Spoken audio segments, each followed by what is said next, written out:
Lost tonight, under the stars up in the sky. Directions hard to find, under the stars up in the sky.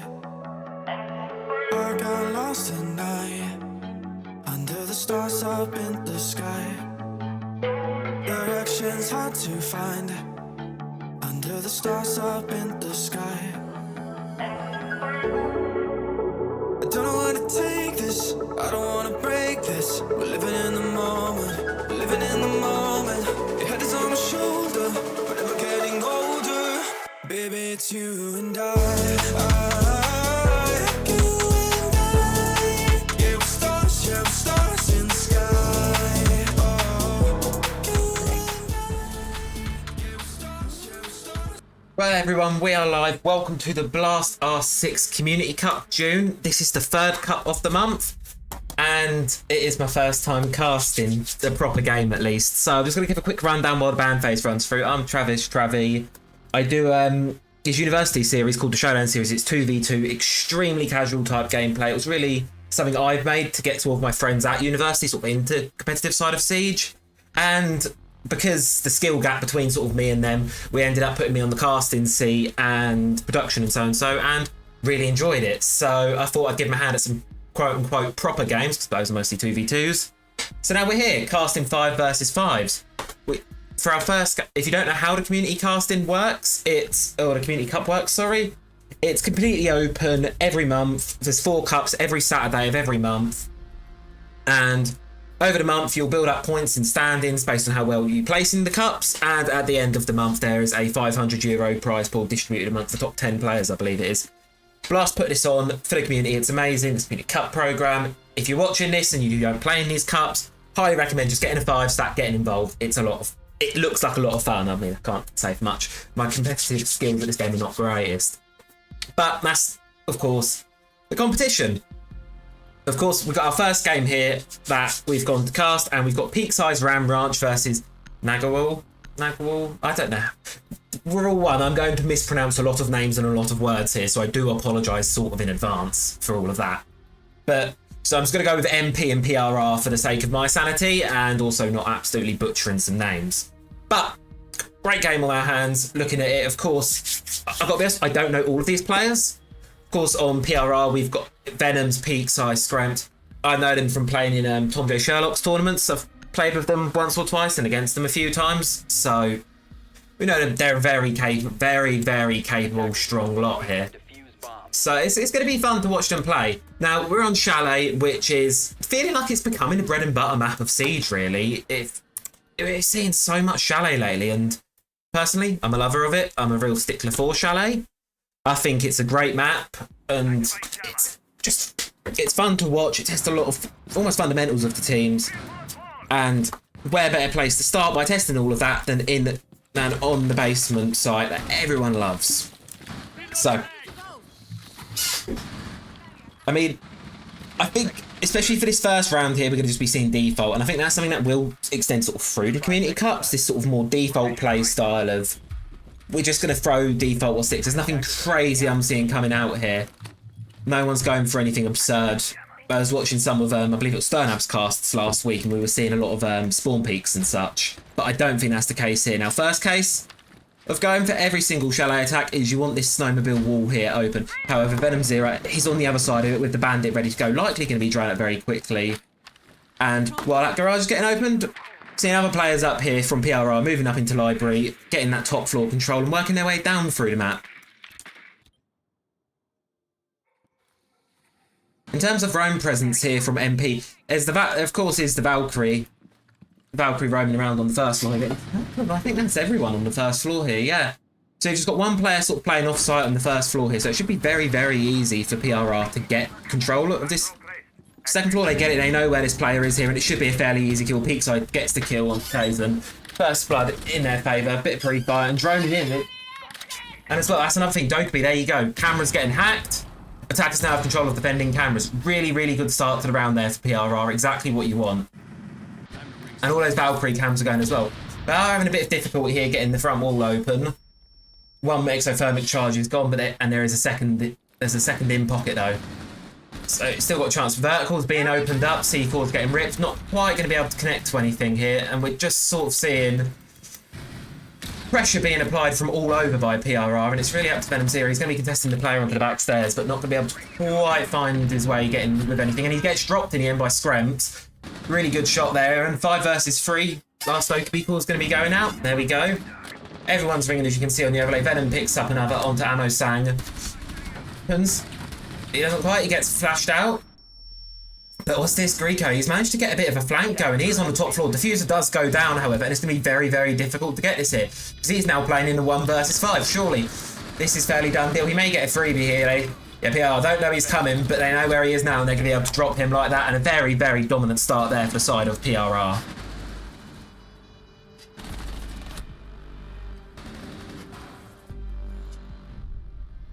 So, that, to be fair, that was a good attempt on the defense there. They got at least managed to burn a bandit charge, but the round was very quick. PRR's, their pacing was really good there.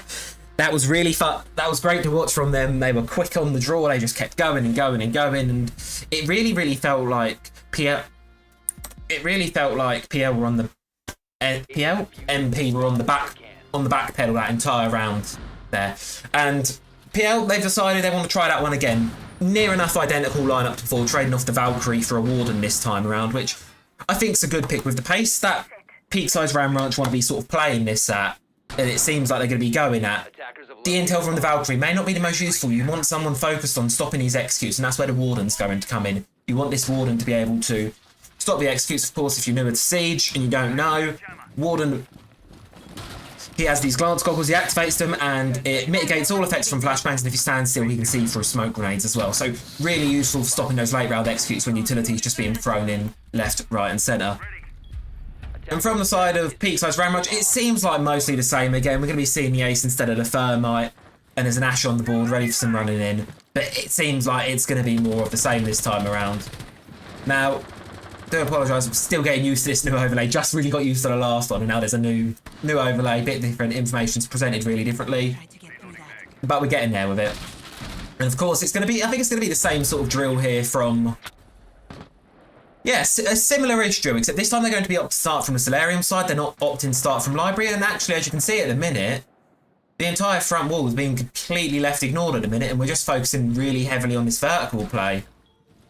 And in terms of roam presence here from MP, there doesn't seem to be a whole lot of it. Ryko's sort of edging towards the main area stairs here, and he's going to be creeping on his way into bar, and he seems like he's going to have to do something to test it, and he will, because it's a minute. And not only have Peakzai's Ram Ranch got control of the entire top floor, they've got most of the first floor as well. They're breaking really good pace here. I mean, and hopefully, what we want to see now is you want to see MP get a read of this and start to try and move some players, start to contest. Because the problem is they'll have what they had last time, where they're getting boxed into sight. But no, look, we've got players downstairs. Ace Charge opens up the wall. Ammo Sang gets dropped by Discount. 5 versus 4, numbers advantage. Again, we're halfway through the round. They're pressuring onto the site. Ash Charge does go live, and a bit of a whiff there from Guns, missing out the shot onto Discount's head. And it's just going to be a bit of a battle around this back wall here. Last set of walls is going to be getting open now. There we go. Downward charge is going. And there's a lot of pressure on the site here, and we're very early into the round. It's a bit one-sided though from now on, but Venoms, he opens it up even further, gets another pick. This is what I like seeing from PR. They're just guns are going good. Peakzai's on the double. Peakzai confirmed to kill. Discount gets another, and it's a 5 versus 1 for Greco. He gets one, but I fear he's not going to be able to do much from this position. Gives his position away. There's one of the main stairs. Gonna have a bit of a scrap back and forth with them, but there's players on his left. Player in front. I don't know if this is going to be a very winnable position. There's one close and he doesn't know it. Venoms gets to kill, and PRR get themselves a second round on the board. Looking strong here. Looking really, really strong here. Off this second round. I like what I'm seeing. They're playing it. They're taking these very aggressive gunfights, and while the strategies they're doing aren't the most outlandish out there, they're just going for these very, very fast pushes that are working. They're going fast. There's a lot of pressure. What I really want to see from MP is they need to slow them down. Mira coming in. She is quite a common pick for the bar game in sight, of course. And we're finally going to be seeing something different as well. Of course, for the past 2 rounds, we've seen nothing but basement defense from MP, and they've decided that's not going to work this time around. So we're instead going to be seeing a bar and stop defense, which, you know what, I think that's a really sort of, it's a good idea to try something different. And that's the key. That's what we want to see. Don't, if it's not working, don't keep throwing it at the wall till it sticks, because it didn't look like it was going to. FALKE's, of course, going out there. And hopefully, there's a lot more, as you notice here, of course, bar is a much more site that you're going to roam a lot more on. Naturally, you're going to want to try and hold library, especially, because if you lose that library up top, you've got a problem. Now, something that I quite like seeing here from PR, they've seen something they don't like and they've opted for the 6th pick. I believe they've swapped onto the Twitch and the Flores. Twitch obviously is bringing brought to deal with the mirror windows, and the Flores, of course, being probably to deal with those army keeper barriers. As you can see, they're being placed all over here, and it will be this library. I think that's going to win the match. But look, first mirror window gets dropped already by Ben. Real great start, and this very aggressive pacing from PRR is continuing. They're getting in. You know, they're making their presence known, felt on this library, and well, they haven't quite got the control yet. 30 seconds in, and discount. He seems like discount's up on K9, and seems like it's going to be a bit of pressure from all angles here. And it's up to Amosang, who's holding top of mezzanine, to be able to hold off these players. But he's got one up top, one up bottom, plus the couple behind. He gets a little bit of shot onto the toes, takes about half of Scremps' health off, but not enough to confirm the kill. And that's a dirty shot onto Ben, takes him out for the first time in the map so far. Numbers advantage is in favour of MP. Keeper barrier going to block off the K9 window. It's tucked up on mezzanine. And Braco, he gets one onto Scremps, fully blinded out though. Amosang, he's going to have to make something happen, and he's not going to quite be able to. Peakzai is going to confirm the kill. 3 versus 4, 3 versus 3, and it's completely flipped back now. It's even, and we're a minute 40 into the round, and library control has already been gotten there. Greyco is going to be able to get Venoms, just a bit of a miss onto other Venoms there. And it's 2 versus 3. PRR still got Peakzai and discount on the board. And they've got library control, though, but they've got a minute and a half to play through with this, and that's what's really good for them in this position. They've still got a minute and a half here, and all they really, you know, to be fair, they could probably win this just by, with what I've been seeing with the gunfights. I think they could win this on gunfights alone. All they need to do is use the next minute and a bit to just try and get themselves an extra pick to even out the numbers advantage, and then they just have to rely on their gun skill. Going to be a bit more vertical, but Graiko's been going up on the flank. He gets one and gets a second, and there you go. NP have their first round on the board. Well, it hadn't quite worked for them, really. Sort of, you saw that basement defense. It was very locked in, very, very confined. It felt, and it felt like Peakzai's Ramroch were able to take a good advantage of them being quite confined in. You see the opposite happen on that bar stage. Players of MP were much more. They had a roam presence going. They were flanking round. They looked like they were quite hard to catch almost for PRR, and a lot of ones got away from them there, and it ended up costing them that round. And we're not going to be going for the basement this time. MP decide basement really did not work the first few times around. So this time, they're just going to go straight up to the master bedroom site. And that's where they're going to be choose to hold the defense. Now, what I really want to know is what they're going to hold next. Of course, they won't be able to go back to bar gaming for another round. So will they opt to go for the basement, or will they opt to go for the kitchen site? I've seen a very similar setup to what they were before. But look at this, it's that extended presence again. That really worked for them last time. They're doing it again. They're up to library. If you ask me, I want to see a player underneath going. Of course, you're not going to see that yet. We're in the prep phase.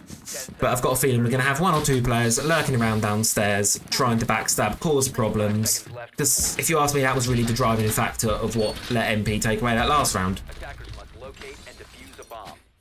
So let's get into round 4 here and see what we're going to get.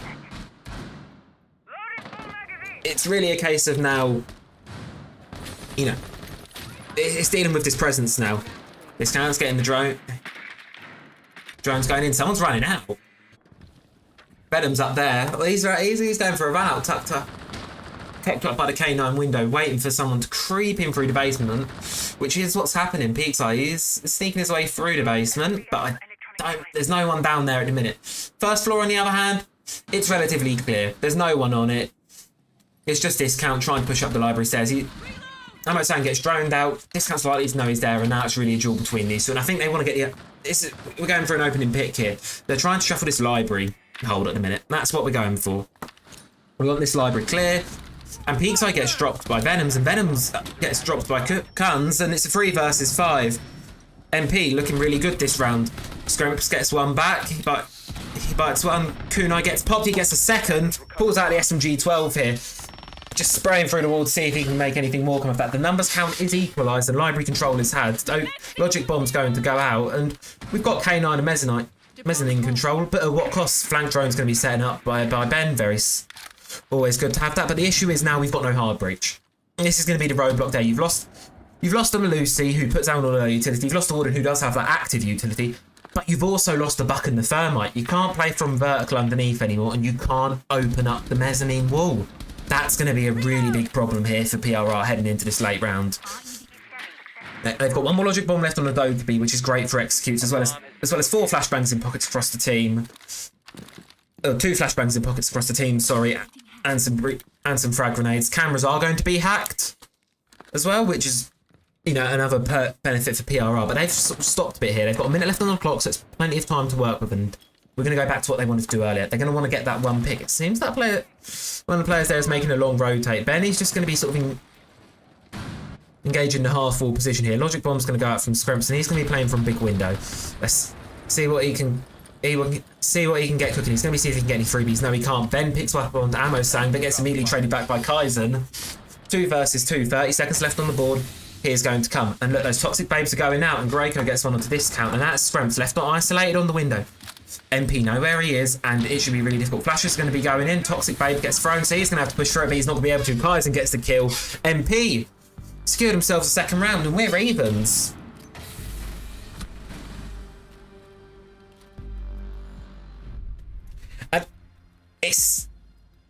It's what worked there. It's that extended hold. You burn a lot of time. You don't let them get the very early numbers advantage, because the problem is the way sort of Peakzai very much, they were hitting fast earlier on. They can't do that anymore. MP have sort of adapted to slowing it down. They're not doing it. So you're going to have this issue now of, right, how do they do it? How do you get in? And this is now the challenge for me. And this is, I think, where who's going to settle, who's going to win this half. Because even though if my... Yeah, so after this, bar gaming will unlock. And if you ask me, that was the more dominant of the defences. Of the 2 defences that MP have won so far. So on paper, they should have that one in the bag. However, what you've now got to consider is how are PRR going to take this basement on? And are MP going to change their basement? Are MP going to decide to attack to roam a lot more in the basement, like I feel like they should have really been the first few times? Or is it going to be the same mistakes that cost them the first 2 rounds? This is, if you ask me, who's going to win the half here. If PRR can win this, got a 3-3 half or a 4-2 half in their favour. If you ask me, if MP win this, this should be a 4-2 half comfortably in their shoes. And the only way we're going to know is if we watch the next 3 minutes of Siege. So, getting into it, round 5 now. And this is Venom Zero. He's upstairs. He's got a bit more presence. Oh, we've got Greco on a really long distance playing up on Solarium. He's going to get droned out. Or is he not? Did they miss? They didn't miss him. He knows he's been spotted. He's got a player pushing him from the bathroom window, and he's going to drop really early there. Ben confirms the kill. And Peakzai's Ramrush, they've now got control of that. Seemingly got control of that top floor. But look at this. Kaizen, he's creeping up the back stairs. He's ready to backstab here. And do they know about his position? Yes, there's a drone there. They can see. They should be able to see his position here. It's going to be between him and Discount to be able to push this. Discount's going to go for the swing. Bit of a pre-fire. Give away his position. Cam's going to go. And Kaizen, he's just going to fall downstairs, which, if you ask me, is the wise move here. That's not really a winnable position. And you're already in a numbers disadvantage. You don't want to make this a 5 versus 3. A minute burn of the round here. It's ever so slightly slower from Peakzai's Ramrush, but because they were so fast forward, that's really not a concern. They've got first floor control and they're creeping their way down to Boiler now. Discount, he's going to see if he can get something. There we go, we have full Boiler control. They're already pushing there. Venom's picks one up onto Ben. Score count's evenalised. Walls are going to be starting to get open, and now it's just a real case of who's going to win. But look, Venom's there. He's upstairs. He's on the flank, and if he goes unchecked, he could cause absolute havoc to the PRR in this round. But PRR, they're getting ready. They're pushing. They're getting in. And Kaizen, he picks one up onto Peakzai, and now it's 3 versus 4. MP have the numbers advantage. Logic Bomb's going to be going out, and got a minute left, so they're not going to be pushing and panicking yet. But if we still got Venom Zero upstairs, yeah, look, he's managed to get his way all onto the top floor. He's now looking, but that's not really going to make a difference. It's just Scrimps and Discount left in a 2 versus 4, make it a 2 versus 3. 45 seconds, plenty of time to try and equalise the scoreboard and get some kills going here. But that's going to be very, very difficult to do from this position, especially when you've got players pushing up in duos. And it seems like the positions of PRR have been read, but they're going to be attempting a plant. This counts holding the long angle, holding the cover. Is anything going to be done to counter this plant? It seems that they are. Scrumps gets his second for the round, but he gets downed by the super shorty. And there we have it. PRR secure a third round in the half. MP secure a third round in this half.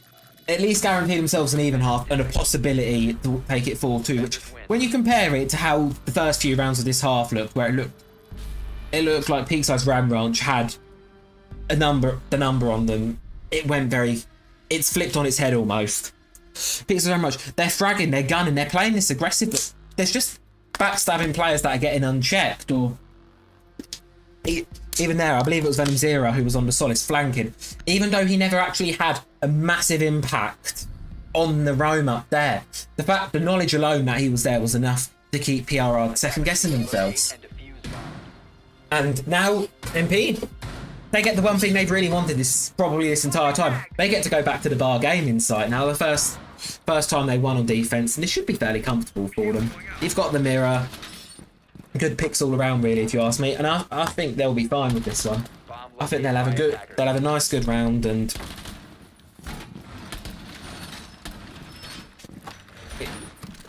have a half.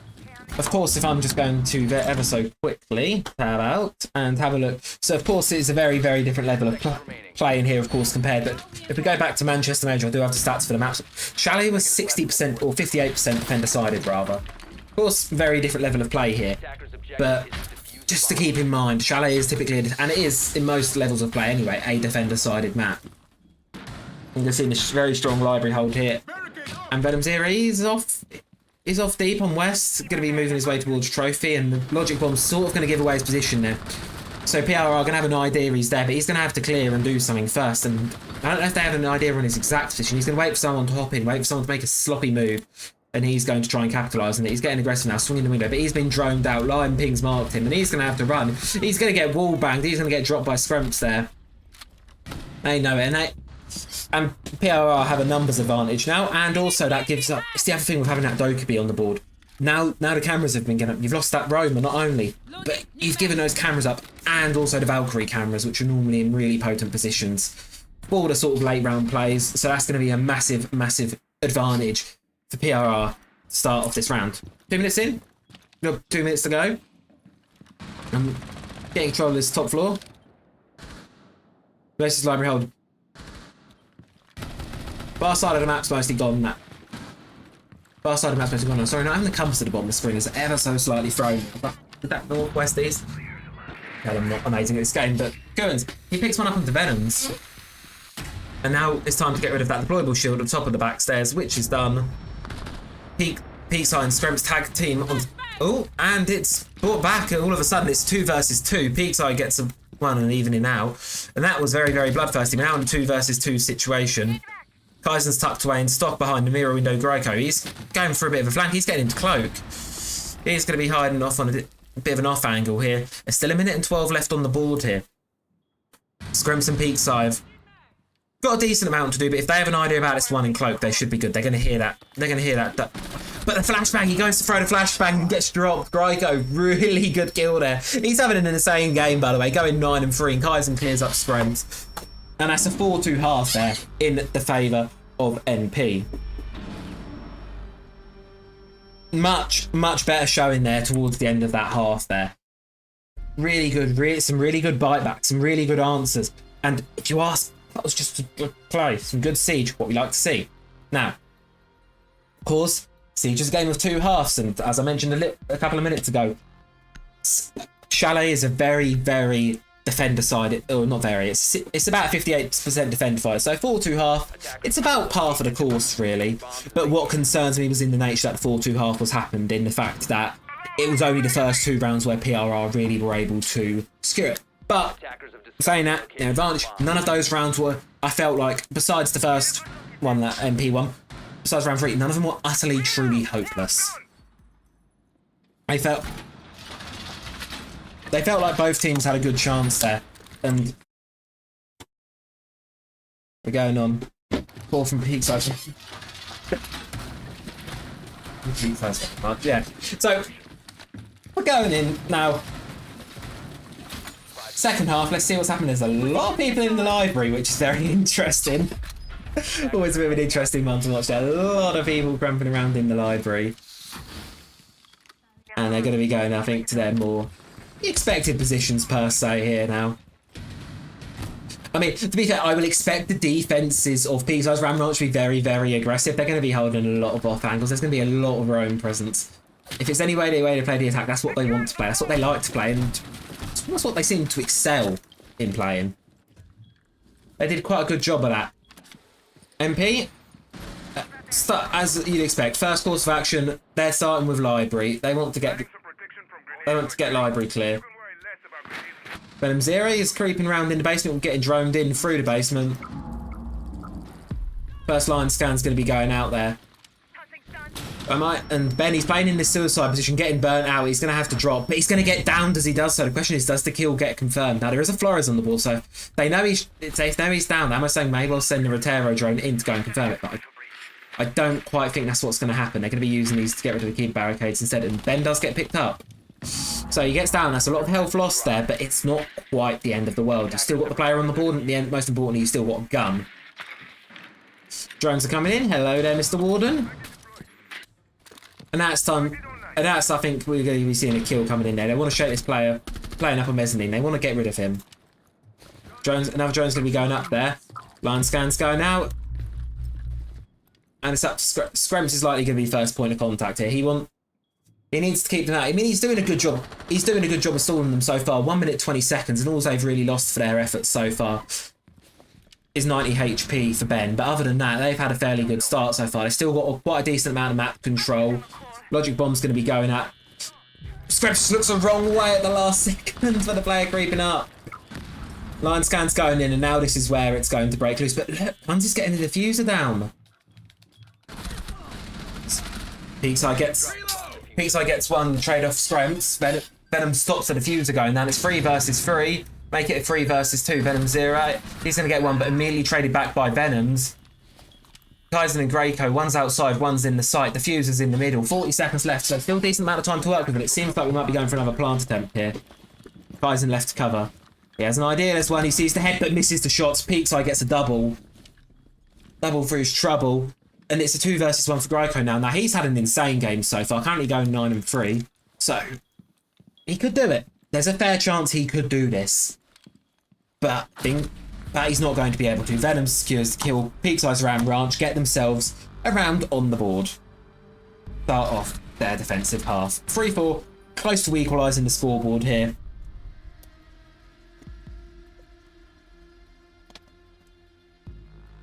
And we move on to round 8. Now, they're not going to be able to defend that site again, so they're going to be moving it into Kitchen this time around. Kitchen Dining. First time we've seen that site chosen all game, and we're on round number 8.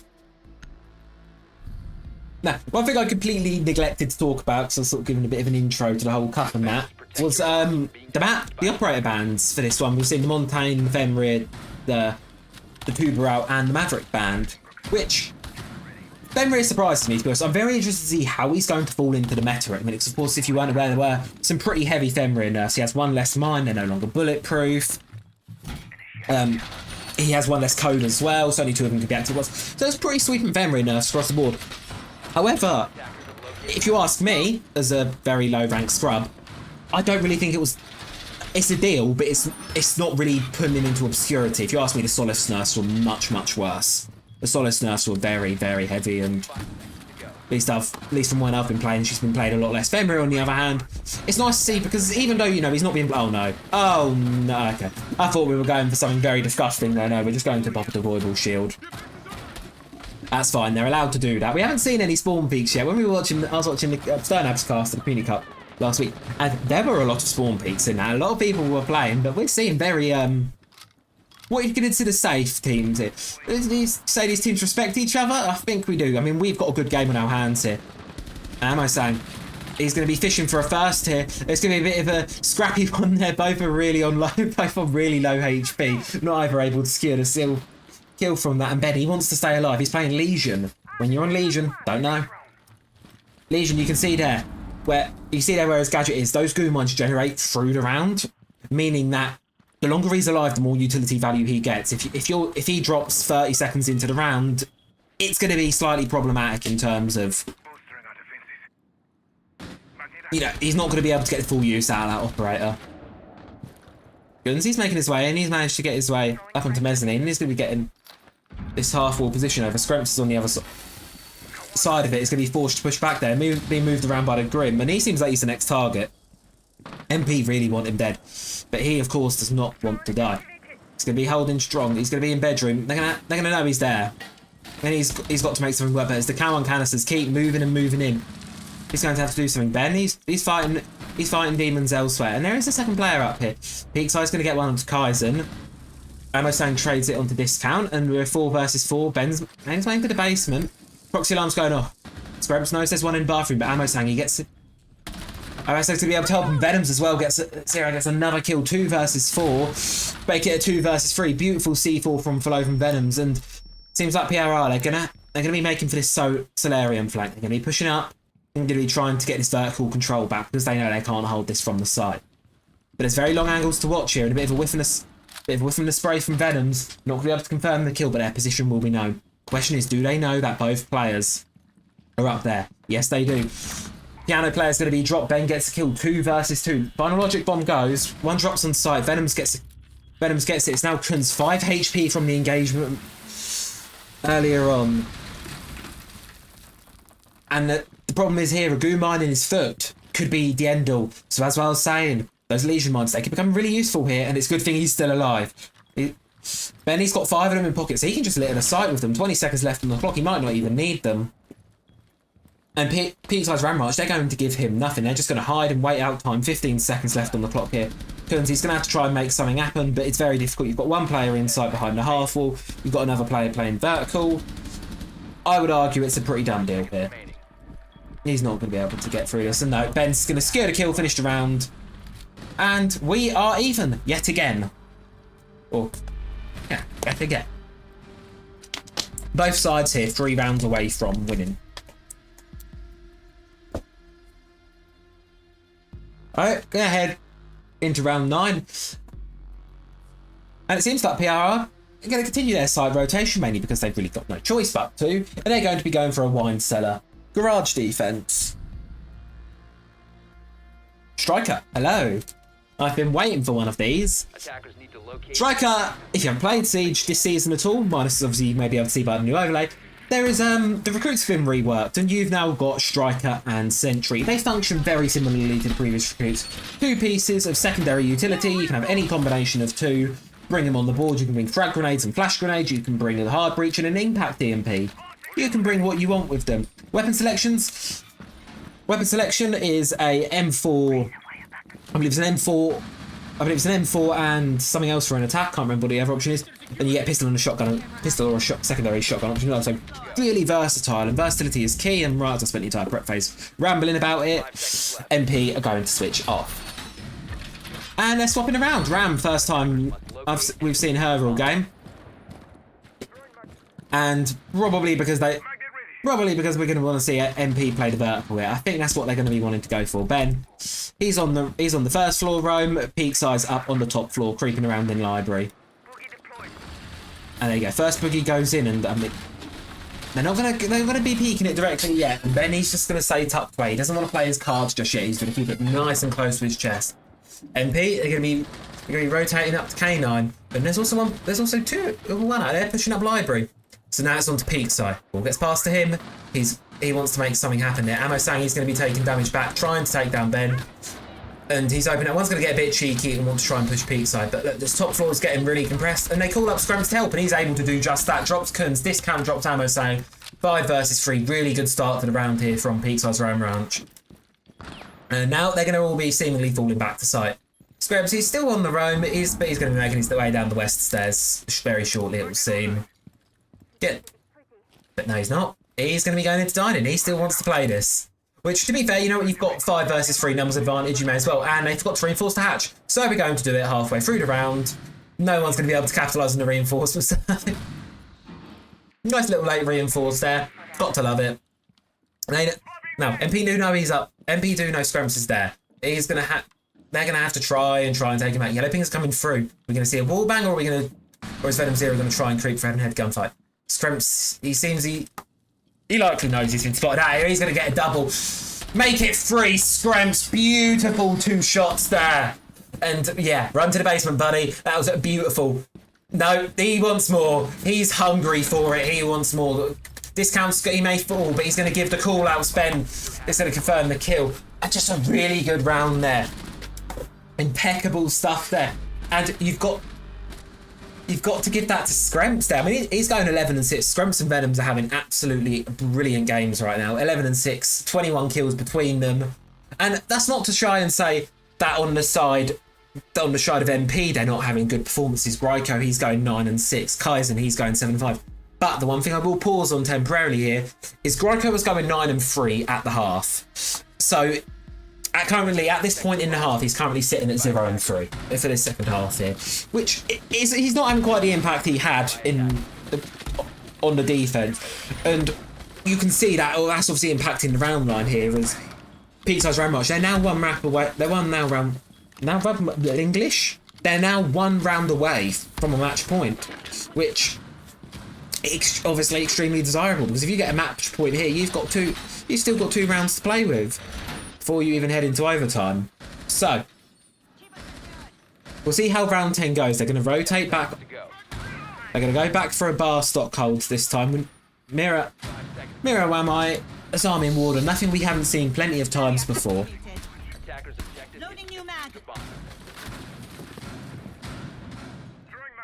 So let's get right into it.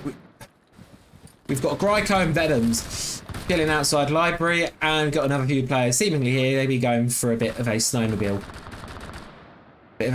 push.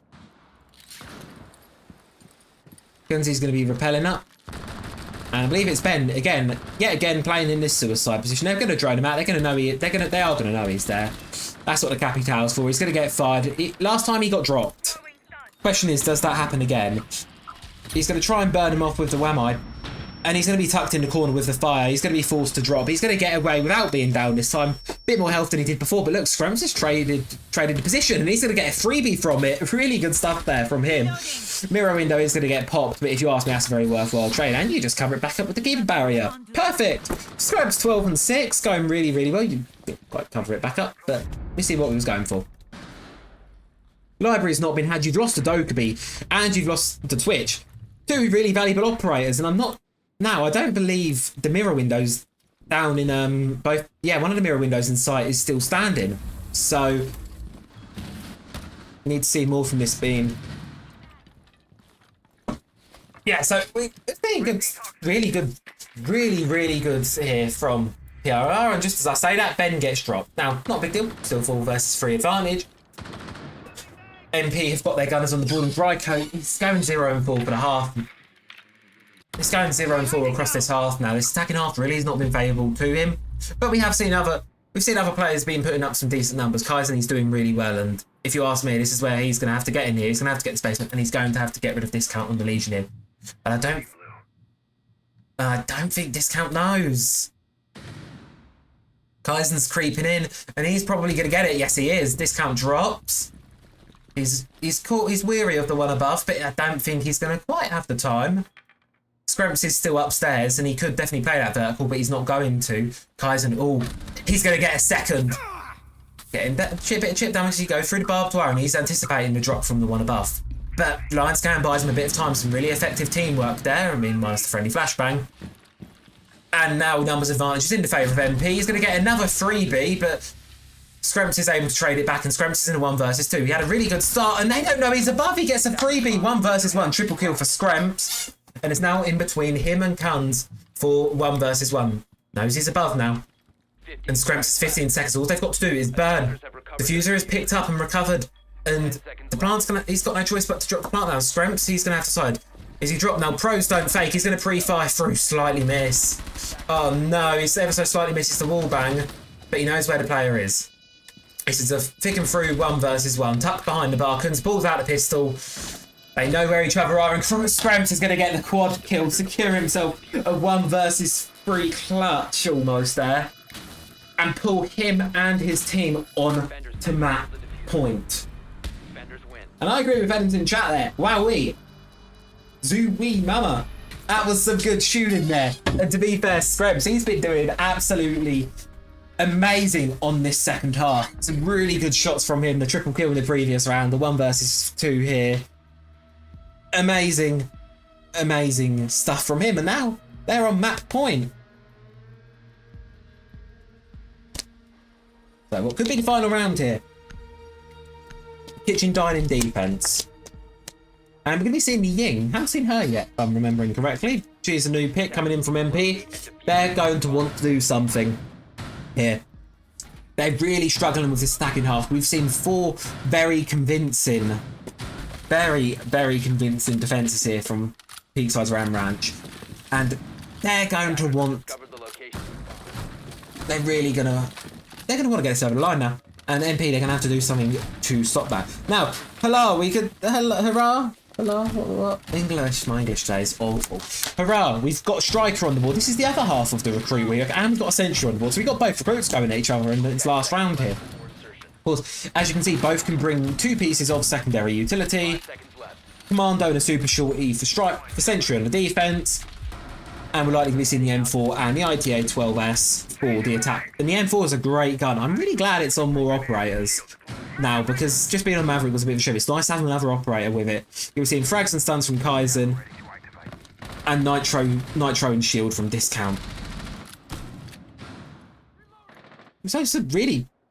to be fair, the recruits are really, really strong now. Both of them, both Striker and Sentry, are really powerful operators and good additions to the game. And I think when you're playing a more flexible style like this, where you're not leaning into specific strategies so much, you're very much just, you know, I'm not sure how deep these teams' strategy pools are. I'm not sure the history of these teams, if I'm being honest, how close, you know, whether they're stratting or what. But Striker and Sentry seem perfect for this kind of play where you're just going to be playing whatever you fancy, really. You're just going to be deciding it as and when, and they're very versatile operators. They've got the secondary destruction. Peakzai, he's in a bit of a pickle now. He's got to make a move, and he's not going to be quite able to do that. Venom hops in, gets the kill. Another Candela, first Candela going out. Not going to be able to quite get anything. There's a C4 right at his feet, and Discount blows it up, evens the scoreboard.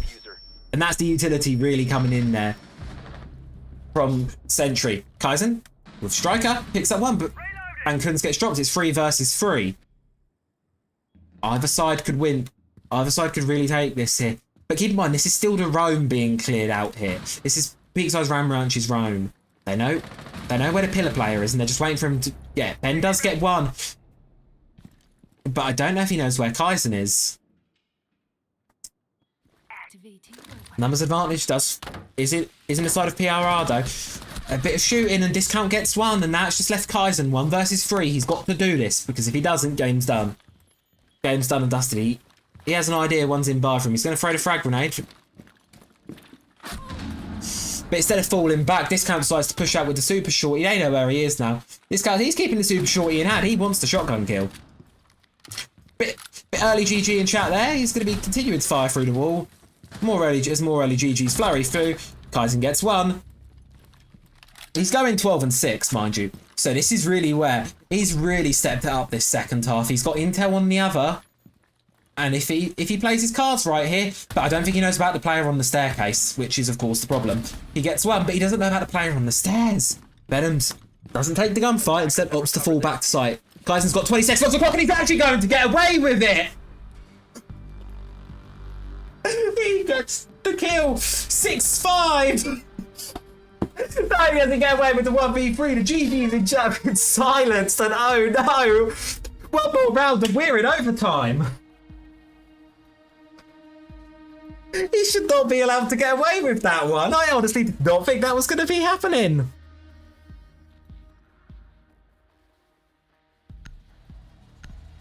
Well, 6-5 on the board. When it was needed the most, Kaizen steps up as he has been this half and is able... No, that's the wrong thing. That's the right thing.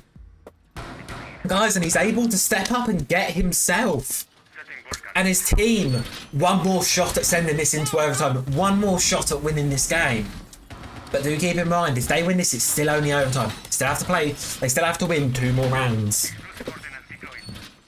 PRR? I mean, the pressure's probably a bit on there. You could argue whether they thought the game was done and dusted and they threw that one, or you could ask away there, but that was a round they should not have lost. I can tell you that one. That was a 1 versus 3. That really shouldn't have been lost. But doesn't matter. That round has been played and done and dusted now. It's on to a basement defense for the final round of our regulation. Round 12. Is this a 7-5 or are we going into overtime? And that is to be decided. Again, you know, considering how very aggressive PRR tend to play, I'm almost surprised they haven't really tried spawn peeking much at all in the previous halves. They've been very, very, yeah. They've been aggressive on their defenses, but they've not tried any spawn peeks. I mean, they're trying to slow down this player here. Ben, he's going to get a nice opener onto Venom Zero there, dropping the gridlock off the board. Traded back. And that's a Whammy down as well. Obviously, with the Whammy, you do lose those discs, those magnets that do build up through the rounds. Of course, you lose the gridlock, you lose all those track stingers, which were very likely not deployed this early into the round. So, fair trade for both teams. I wouldn't say neither team is worse off, really, for that exchange. And now we're pushing in for its little garage. Boiler walls are going to be getting worked on. Can openers as well. A lot of fire. Speaking of fire, Goyo canister is going to be getting popped. Discount of scrims. They're sitting upstairs waiting for something to happen up here. But as it stands, other than Graiko, who's lounging around outside Trophy, nothing's going to really happen. And they're just going to keep pushing on site. Ammo's saying he's going to get Venom. Scrims, Peakzai, and Discount now. And two of them. Discount's finally going to go downstairs. Scrims is going to continue to stay upstairs, though, which is a bold choice. Considering most of the players are now downstairs, but he's going to decide to do it. And just as I say that, I think he thinks better of it and decides he wants to go downstairs. He knows there are players on down that set of stairs though, so he knows he's going to have to pick his moment to go down wisely. And he fears there's someone coming to flank him. There's not going to be quite that. However, Peakzai is going to get himself tucked into barrel, and it's just going to be bar and brawl here. Capital's going to deny the ball, and this is where the flank comes in, but it's not going to be able to be successful. Discount currently going 5 and 10. The Fuse is going down, make that 5 and 11. Ammo Sang and NP secure themselves 6 apiece, even out the scoreboard yet again, and we're going to overtime. Now, Peakzai's Ram Ranch do start in overtime. This go around. They start in overtime. So theoretically, they should. If we're talking about the favour, because of course defence has been the favoured side throughout all this matchup, 4-2 half either way, 4 rounds being won by the defence. So theoretically, this should be Peakzai's Ram Ranches. Defence to lose, game to lose, but we'll see. Of course, guys are going absolutely nuclear not that long ago, really, probably. Up the mental for MP. It seems to have lit a fire underneath them, something that they really want to go to. And he's going to be sticking with Striker there. He's going to be sticking on the Striker and keep on going with it. It's a good operator, as I say, good operator, incredibly versatile, an asset to almost any lineup in this game. So, in overtime, let's see what can get cooking. We're going to be seeing a very standard sort of bar stop defense here. Ben is likely going to be playing that suicide position again. Scrumps is going to be tucked on mezzanine, and the rest are going to be playing all over the place. Now, of course, the library is the most important thing. And I can see it there. Obviously, there's a 4-minute delay on the stream, but as Too Slice says, he has committed daylight robbery. Kaiser did get away with daylight robbery as the massive clutch round has just been played on the stream. So it's just, and no wall deny. Stoneville's going to get right open. What they'd expect there to be wall. No. Now the pressure ops into library to see what can happen. Of course, Ben. He's tucked in the same position he always is. It's almost a given he's going to be there now. He does have those Whammy discs to try and keep him safe. And speed is the name of the game here, because the problem is the longer you leave him in this position, the more of those magnets he builds up. And he's going to be opting for something different this time. Instead of opting straight round, he's going to try and contest. I mean, Scrumps is able to get one off the back of him falling down, and Ben only gets injured, not losing his life. So I'd say that's a pretty good trade there. He does throw a bit of a curveball there, because the previous 2 times he's done that, he's just ran. That time he decided to take a bit of a swing, take a bit of a jab at it, and while he didn't get any kills, it allowed Scrumps to get the kill off the back of it. And he ran, and all he does is all PRR lose in the progress of that is about 20 HP. Stockwall is going to get open and Scramps. Oh, he's been taken off the top position by Kaizen there, who's really stepped into this second half there. 15 and 6 at the minute. Oh my, second top fragging player in the lobby. He's doing an incredible job. So, it's going to be quiet now. We're halfway through the round, and just as I say, it's getting quiet. Kaizen gets himself his second for the round. And he also knows there's a player tucked in. And if you've got a feeling he knows, and he's just waiting for Discount to try, he wants Discount to swing, but he's not going to. Venoms and Peakzai upstairs though, they're able to get themselves some kills on the board and flip the numbers advantage around the other way. Kaizen's going to have to reposition, try something else. Almost takes the head of someone there, but not quite enough. Peakzai's got himself into dining. That's the wrong button. He's got himself into dining. There's still a minute on the clock here though. Kaizen does know there is one. Because he's going to see him on the drone. There you go, he's going to see it, so he knows he's there. And it's really just a standoff between Discount and Kaizen there. Kaizen's going to hop in, Discount's going to know. He's going to be spraying and swinging, and both of them are going to be fighting. Pistol does come out, but Discount's holding it close with the shotgun. Instead, Kaizen's going to run. Gets Goomined on the stairs. Elsewhere, Venoms. Venoms is just waiting on the library stairs. Try and see if he can capitalise on the ammo sang. Kaizen's waiting for the push, and even though he's waiting, Discount gets it. And now it's Ammo Sang in 1 versus 3. His teammate did it 2 rounds ago. Can he now do it the same? Considering there's only 20 seconds on the clock this time and there's no early GGs in chat, I think that the chances here are a lot lower of that one going that way. 15 seconds on the clock, and I think nothing here will be grab the more exit frags, and that's not even going to happen. Peakzai gets the round, puts him and his Ram Ranch onto match point yet again. They've got 2 rounds to do it this time. Again, will they do it this time? Suppose we'll wait and see.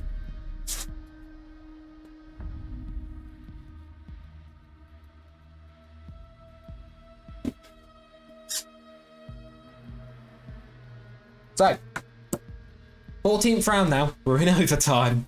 Did not expect to be sat here casting an overtime match for the first time, but couldn't have asked for a better game to start this one off, really. This game is going long. It's close. Both teams are putting up incredible performances. Some really standout gunners on both sides. Scrumps on the side of Peakzai's Ram Ranch. Kaizen on the side of MP. They're both absolutely gunning. Gunning out of their minds, and both teams even have, good secondary performance. Venom's going 12 and 7. Gryko going 10 and 9. And they're all putting up really good numbers, to be fair, for the most part, on these teams. And I feel like everyone's had their moments in this lobby. Discount definitely had some moments earlier on in the match. Maybe so later on, struggled a bit. But everyone's putting up really good numbers here. And to be fair, it's been a really good match of Siege so far. Thoroughly enjoyed being able to sit here and cast it. And as we head what could be the very final round here, we're going to be seeing Sideflip now. One thing I do want to keep in mind is the side of Peakzai's Ram Ranch, they've not attacked in 7 rounds. Just as a make do with that information what you will, they've not had the chance to attack in 7 rounds. They just had their defense off, and they started off overtime on the defense. So they've not had the chance to attack yet. Now they know there's one. They know Gryko here is tucked away on this position. Question is, how does he decide to play it? Because this is always the first point of action that happens here. It's always about, the pacing for the round is very much decided how this first engagement onto library here goes, and turns out it's not going to be a first engagement. Yeah. I was saying drops one, I don't even know where Discount was there when he died there. Flashbangs are going in, but they're not going to be able... Quite, Gryko, he's fallen, so that's just, for the most part, not wasted utility, but utility that's not going to be full used. Now, Ammo Sang, they want to get rid of him. He's tucked up here. They want him gone. They want him gone out of this position. Of course, PRR do lose the numbers advantage to start this with. Yeah, check the suicide position. There's no one in there. Now quiet yet again. We're halfway through the round. Numbers advantage is in the favour of MP, so they're not giving away anything they don't need to. And I think they'd be very wise not to.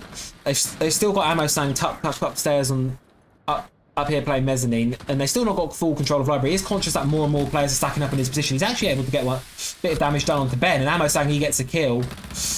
Almost a second there, and he's really fighting off from all angles here and struggling too. He finally gets put down by Scrumpula, but Kunz immediately trades onto Ben. Scrumps drops as well, and now it's Peakzai left 1 versus 4, make it a 1 versus 3. Caught reloading. Greycoat's going to get it, and we are going all the way to round 15.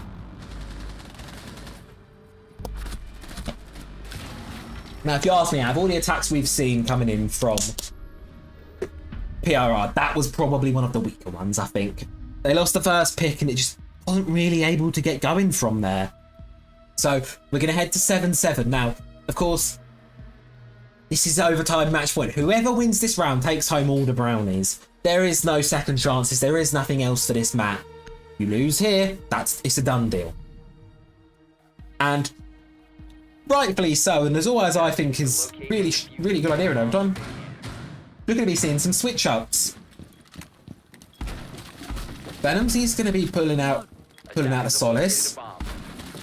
Greycoat decides Deimos is going to be really useful because, to be fair, that's a really good adaptation. One thing that PRR's playstyle has been trifled with so far and full of is these backstabbing type players. So the fact that they're now going to decide, never mind, they're not bringing a Deimos, they're bringing a Dokkaebi and a Ram and a Buck. Never mind. Well, hey ho. We're here, Venoms. What are you up? No, you're not going out there. Okay. Right, I'm thinking he's going out there for a bit of a run. I'm not sure what he's going out there. And there we go. You've seen this outside deployable setup, nothing crazy. And Blitz. Hello. That's new. That's going to be some fun. Let's see what Kunz gets cooking up on the Blitz there. He's going 6 and 13 tonight. He's not had the best performance so far this game. And so they instead decided to opt him on the shield and the sense as well from Amosang. That's a very interesting setup here. A lot of new operators we're seeing for the first time. And as I was saying, round 15 is the perfect time to bring it out because typically you find teams do one of two things in round 15s. You'll either get the teams that will go all out, they're going to just do something really silly.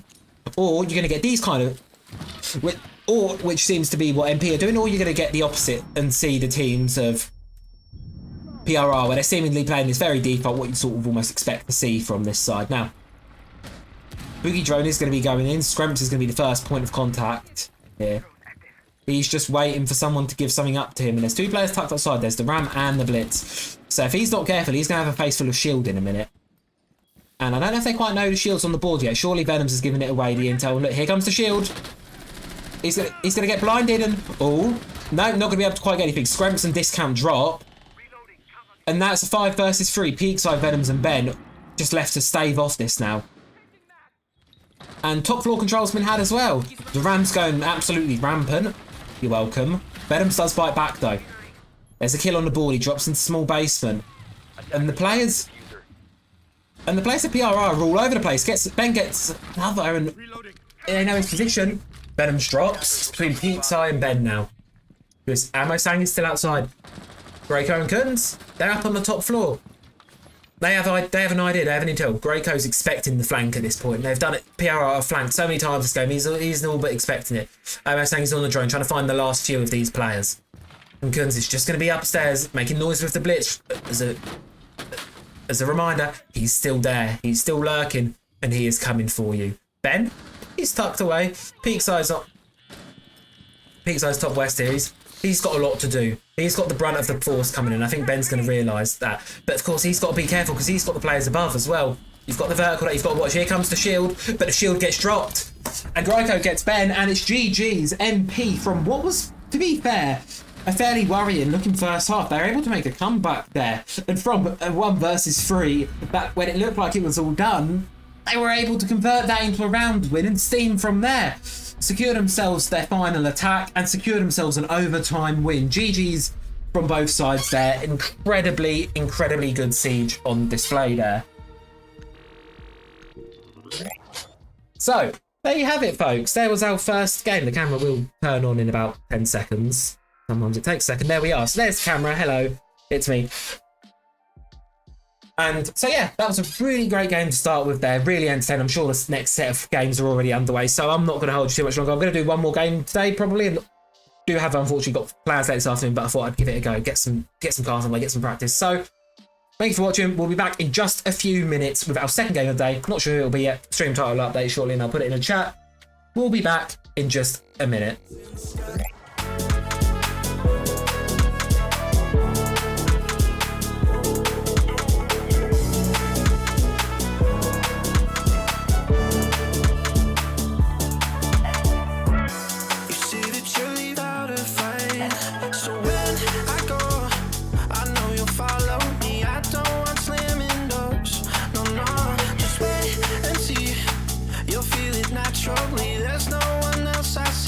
I know you'll follow me. I don't know how to take this. I don't wanna break this. We're living in the moment.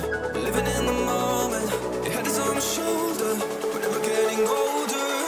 Baby, it's you and I. Yeah, we're stars in the sky. Oh, you and I. Yeah, we're stars in the sky.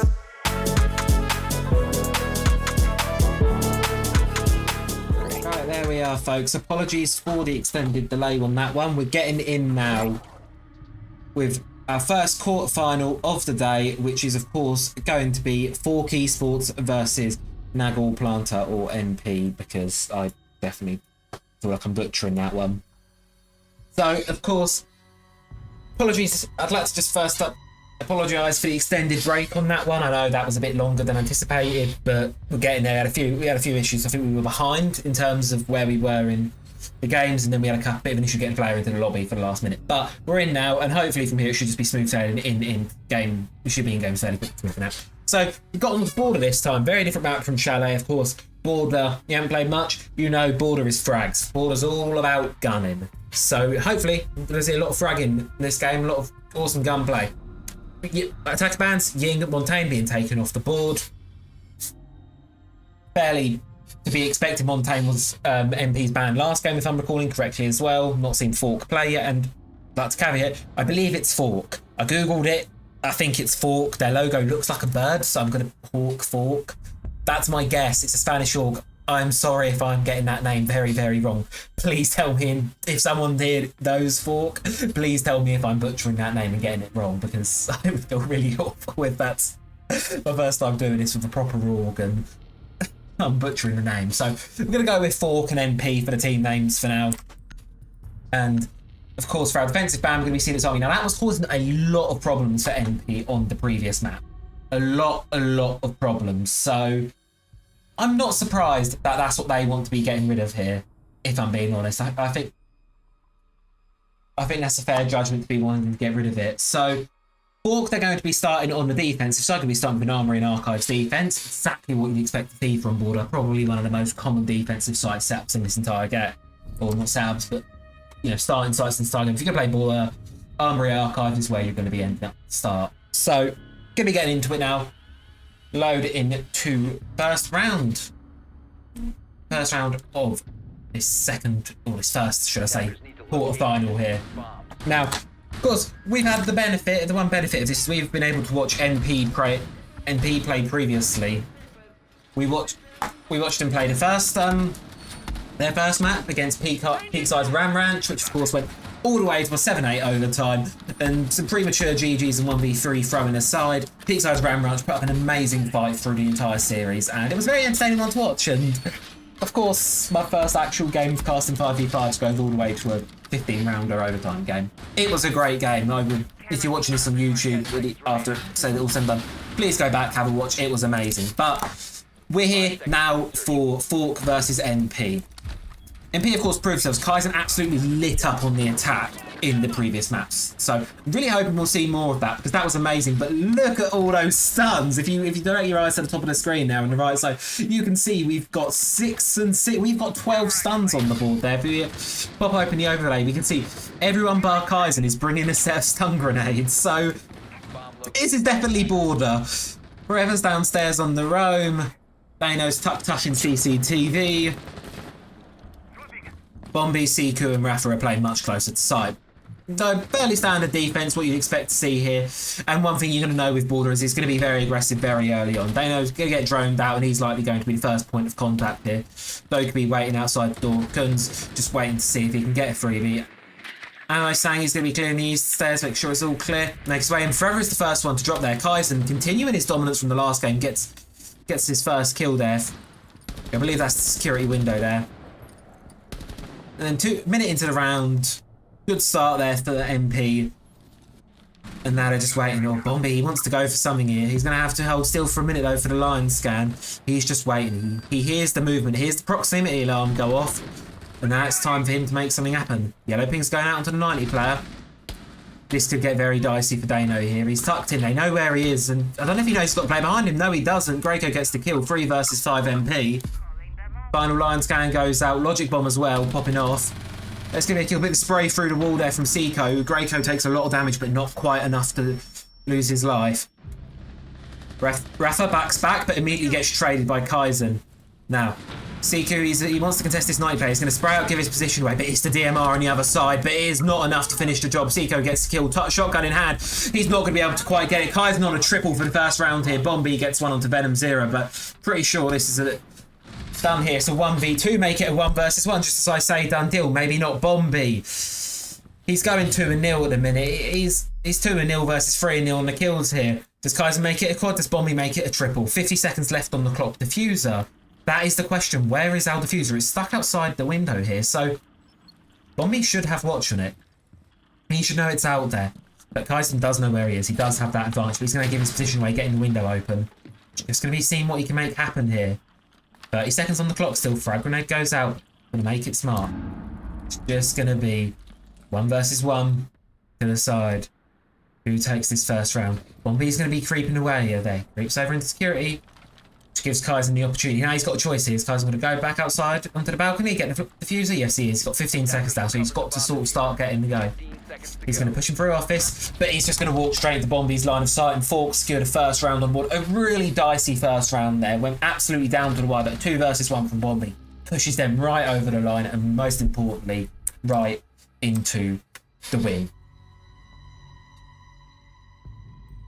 So, round 2 that was a really good attempt there from MP. Now the previous time it went 4-2, their half went 4-2, which was a good enough half. In terms of borders much actually, if we look back to Manchester, I was checking for this, it was actually it's an attacker-sided map actually. 53.5 I think it was roughly off the bed, 53 point something attacker win rate. So it's actually an attacker-sided map. But of course very narrow margins, 53 to 47. So realistically speaking, 3-3 halves part of the course here. And yet again today we're going to be seeing Sentry on the board. These new recruits have been making an appearance quite a lot, of course. From last time they can bring 2 sets of utility with them, secondary utility, this case C4 and the barbed wire this time around. And of course really useful because as you can see here, this Forever's very kindly demonstrating for us. Got the super shorty, amazing gun. Not so much for gunfights, but for utility. Opening up rotates, opening up hatches, and Dana's got one on the Legion too, really popular. In fact, Seiku's the only one without a shotgun on the side of Falk. So, round 2, going to be seeing a bathroom teller's defense and a much more diversified lineup in terms of utility here from MP. This time, we're not stacking up on 12 flashbangs. This time, we've got breaching charges, impact EMPs, smokes, hard breaches, and frag grenades. Almost everything. Or is that everything? I think that's... No, we're missing flashbangs this time, surprisingly, around. One thing that last time was really built, and we're missing them entirely. Ooh. This is a nice little... I like what's going on here. They've opened up armory, firing shots back and forth, and there you go. There goes Bombi. He gets a kill. Really good start from him there. Had a really good first round. Of course, did the wonderful clutch, and then of course proceeded to get the open here. And he's going to go for it again. He wants to. Don't know if he's going to quite do it. He does hear the player on the rappel, so he knows he's probably not quite tucked up there. And that is of course a choice for Kunz and Kaizen. They look a bit stuck outside here. They look like they're not sure what to do with it, but they need to get rid of him. Border's one of these maps where you can't be leaving sectors unclear, bits of it uncleared. It's too small. Players can rotate way too quickly. You need to clear everything. Bombi's position is going to be found out by the attackers. And they're, of course, going to go... But there's Seiko on the other side of the map, dropping Amusang. Forever gets another, and it seems like it's falling apart a bit for MP here. Bombi with a double. And that's just Kunz left 1 versus 5, which... Realistically speaking, they know where he is now, know that someone's going to jump out a window in a second. Forever's getting ready to, but then Siku's going to come out, get the kill. And there you go, have it, a second board on the round for Falke ESPORTS, much more dominant than the first. First one was very choppy, dicey, perhaps wasn't the cleanest round. This time round, they've got what they wanted, they've got a second round, and that was clean, that was better from them. NP, to be fair though, I'm going to give them the benefit of the doubt and say they started the previous map with a 2-0 deficit. So it's not the worst thing in the world. They've come back from this before.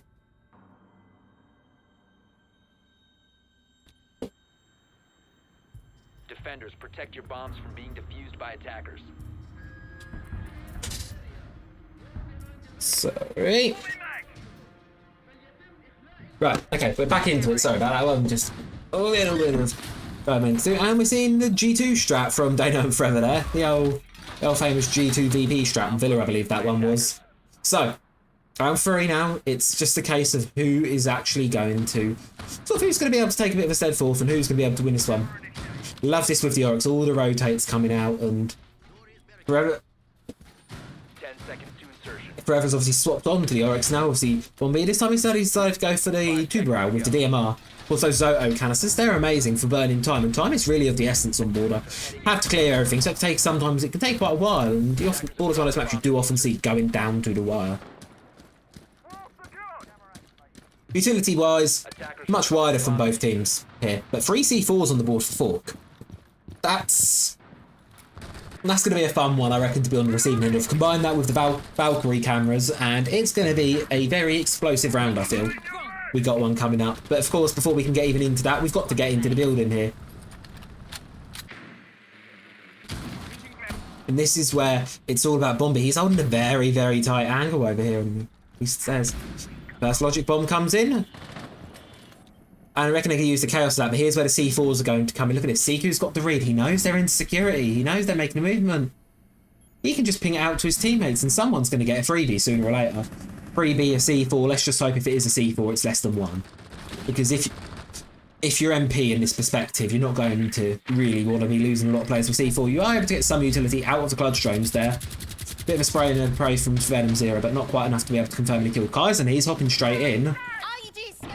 He's hopping in, does find and take out the Valcam. Now the question is, does CQ, he does lob and toss his C4, not able to connect anything, and Rafa's also used his. Bombi's still got one in pocket, however, so could definitely make something... kick something up with that, but now it's really about getting some kills here. We're halfway through the round. No one's even taken a lick of damage yet, the only person from another player. So it's going to be a bit of a gunfight. Amusang, he's just going to keep on gunning through these. We'll see if he can get anything going, but not going to be able to quite. And it seems like MP are just trying to find an opening here. That's what they want to do at this point, but of course they've got to... Oh, and a bit of a gunfight here. Rico and Seiko. Seiko's on such a sliver of HP, but Dano drops Kunz and Seiko's able to sliver away there. Really coming out. Venom Zero drops. 5 versus 3, 4 versus 3. Amusang does get in and get 1. And he's now on the front lines. Dano's made his way downstairs forever. He's tucked away behind the half-wall armory, and Rafa's also downstairs. So there's still these players. There's still a player tucked in upstairs. Look, Forever's still in armory. The site's all the way down in... Site's all the way downstairs below him. He's clear. I don't know if Rico knows. Rico doesn't know.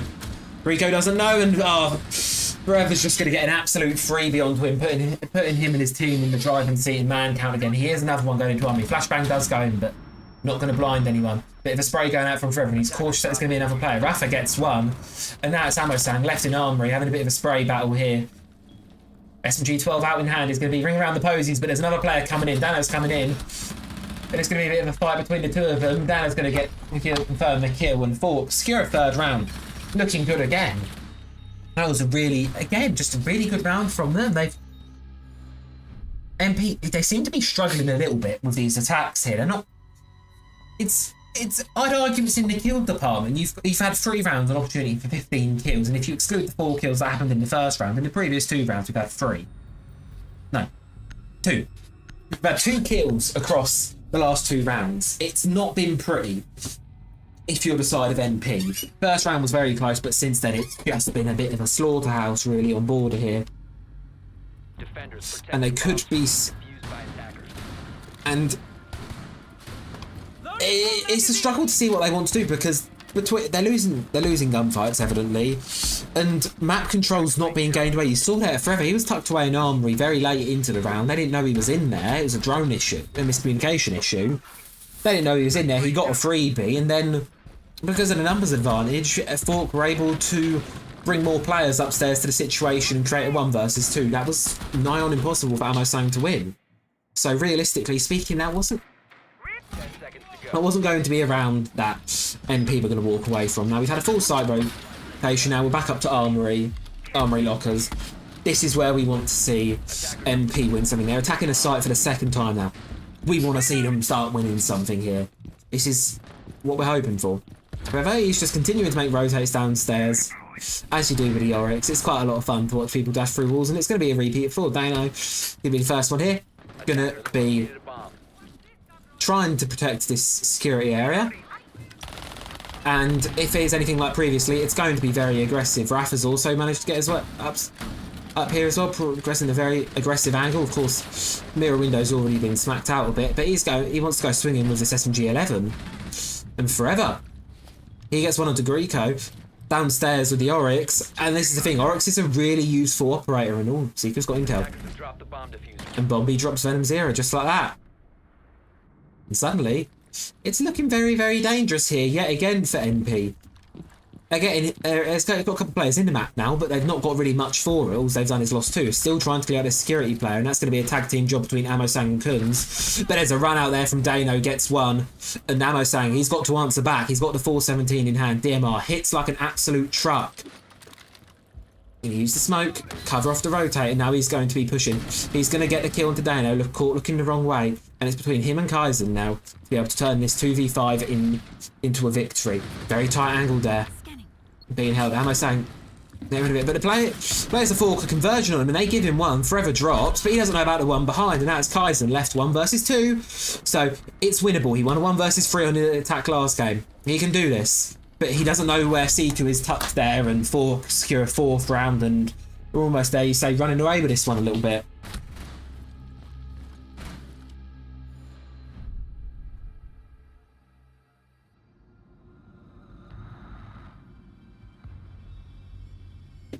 So now we're heading into round 5.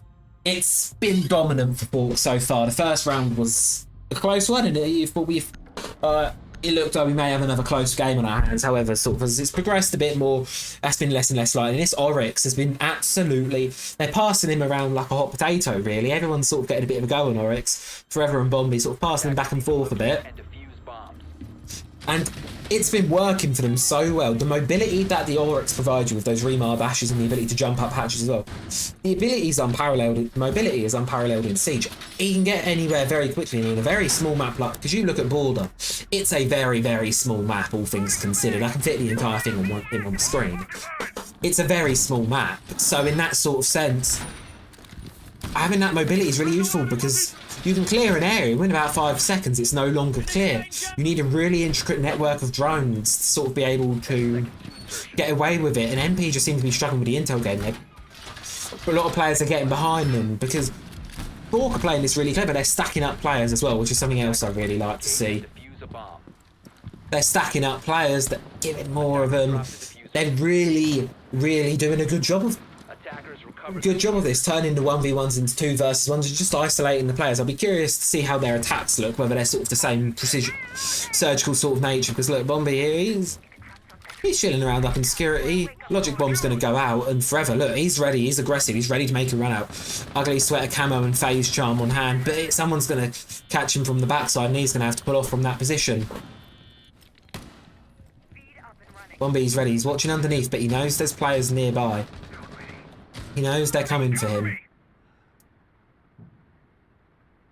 It's sort of a very south side. They're focusing on sort of the west side of the map here, sort of south and west side of the maps here. But NP are getting through, getting the drones going. It's a bit slower than it was before, but that doesn't stop Forever getting the first kill onto Venoms. And just more back and forth. Or just one-way traffic between these two teams. Forever gets a second. He's running outside trying to get his third. He's not quite going to be able to get away with it. He's going back out again for more. Not going to quite happen. And Bombi's still not been cleared out of security here. So any second he can just go for a bit of a jump out. But he does get dropped there. Really clever by Kaizen to use the intel of his teammates. Go around, but Forever, he's got a third. He's been insane this round so far. Insane this game so far. Going 6-2 at the minute. He's doing an impeccable job of this. C4's in hand. Ripped and ready to go and ruin someone's day further. He's just waiting for the mark. Just waiting for the mark. Logic Bomb's going to go, but doesn't seem to shake FALKE at all. They've got a 4 versus 2 numbers advantage, and Forever, he's just ready to make this one another win for the team. Tuck downstairs. They know he's going to get dropped by Amosang. It's 3 versus 2. C4's ripped and ready. It's going to detonate. Yellow Ping's going to go, but I don't think it's going to be quite enough. They're going to wait for the yellow ping. They've presumably got a Valkyrie camera up there, waiting and ready for it to go. And if it goes, kaboom, One or both players of MP are dead. Camera feed's going to be accessed, and as soon as that notification goes, almost got there with the camera there. I think that was the idea. Wait for the notification of the cameras being hacked and then detonated. But Kaizen, he gets dropped by Forever, who's now on a quad kill. One more and he's got the ace, and he knows where Ammo Sang is. He knows the hack's just taken place up there. He knows the last player is upstairs. 30 seconds left on the clock now. Ammo Sang left. 1 versus 3. He's got to make it happen. He's going to rotate around the fountain, try and pick up the kit. Forever, tucked to the bottom of main stairs, ready, waiting, just to try and rip to get this kill. He's going to hop into the quad area, and Siku's going to get the kill, denying the ace, but another, it doesn't matter, another round on the board for Falke. And it's a 5-0 half here. It's looking dire at the minute from MP. Again, exclude that third round, across 4 rounds you've gotten 7 kills. That's 2 kills around. It's better than it was. They've certainly picked up a bit, but it's not quite enough to get it over the line, and most of what they're getting are trade backs at the minute. It's not feeling quite enough to get it over the line at the minute, and the problem is you go into a half 6-0 down, very rarely can you come back from that. It's very difficult to come back from a half where you're in the gutter, you're low, you're down, and you know where one slip up will cost you, because even if you can beat, the problem is if you lose once, if you're in a 4-2 half, you can afford to lose the primary site twice and it'll go into overtime still, if you're 4-2 down.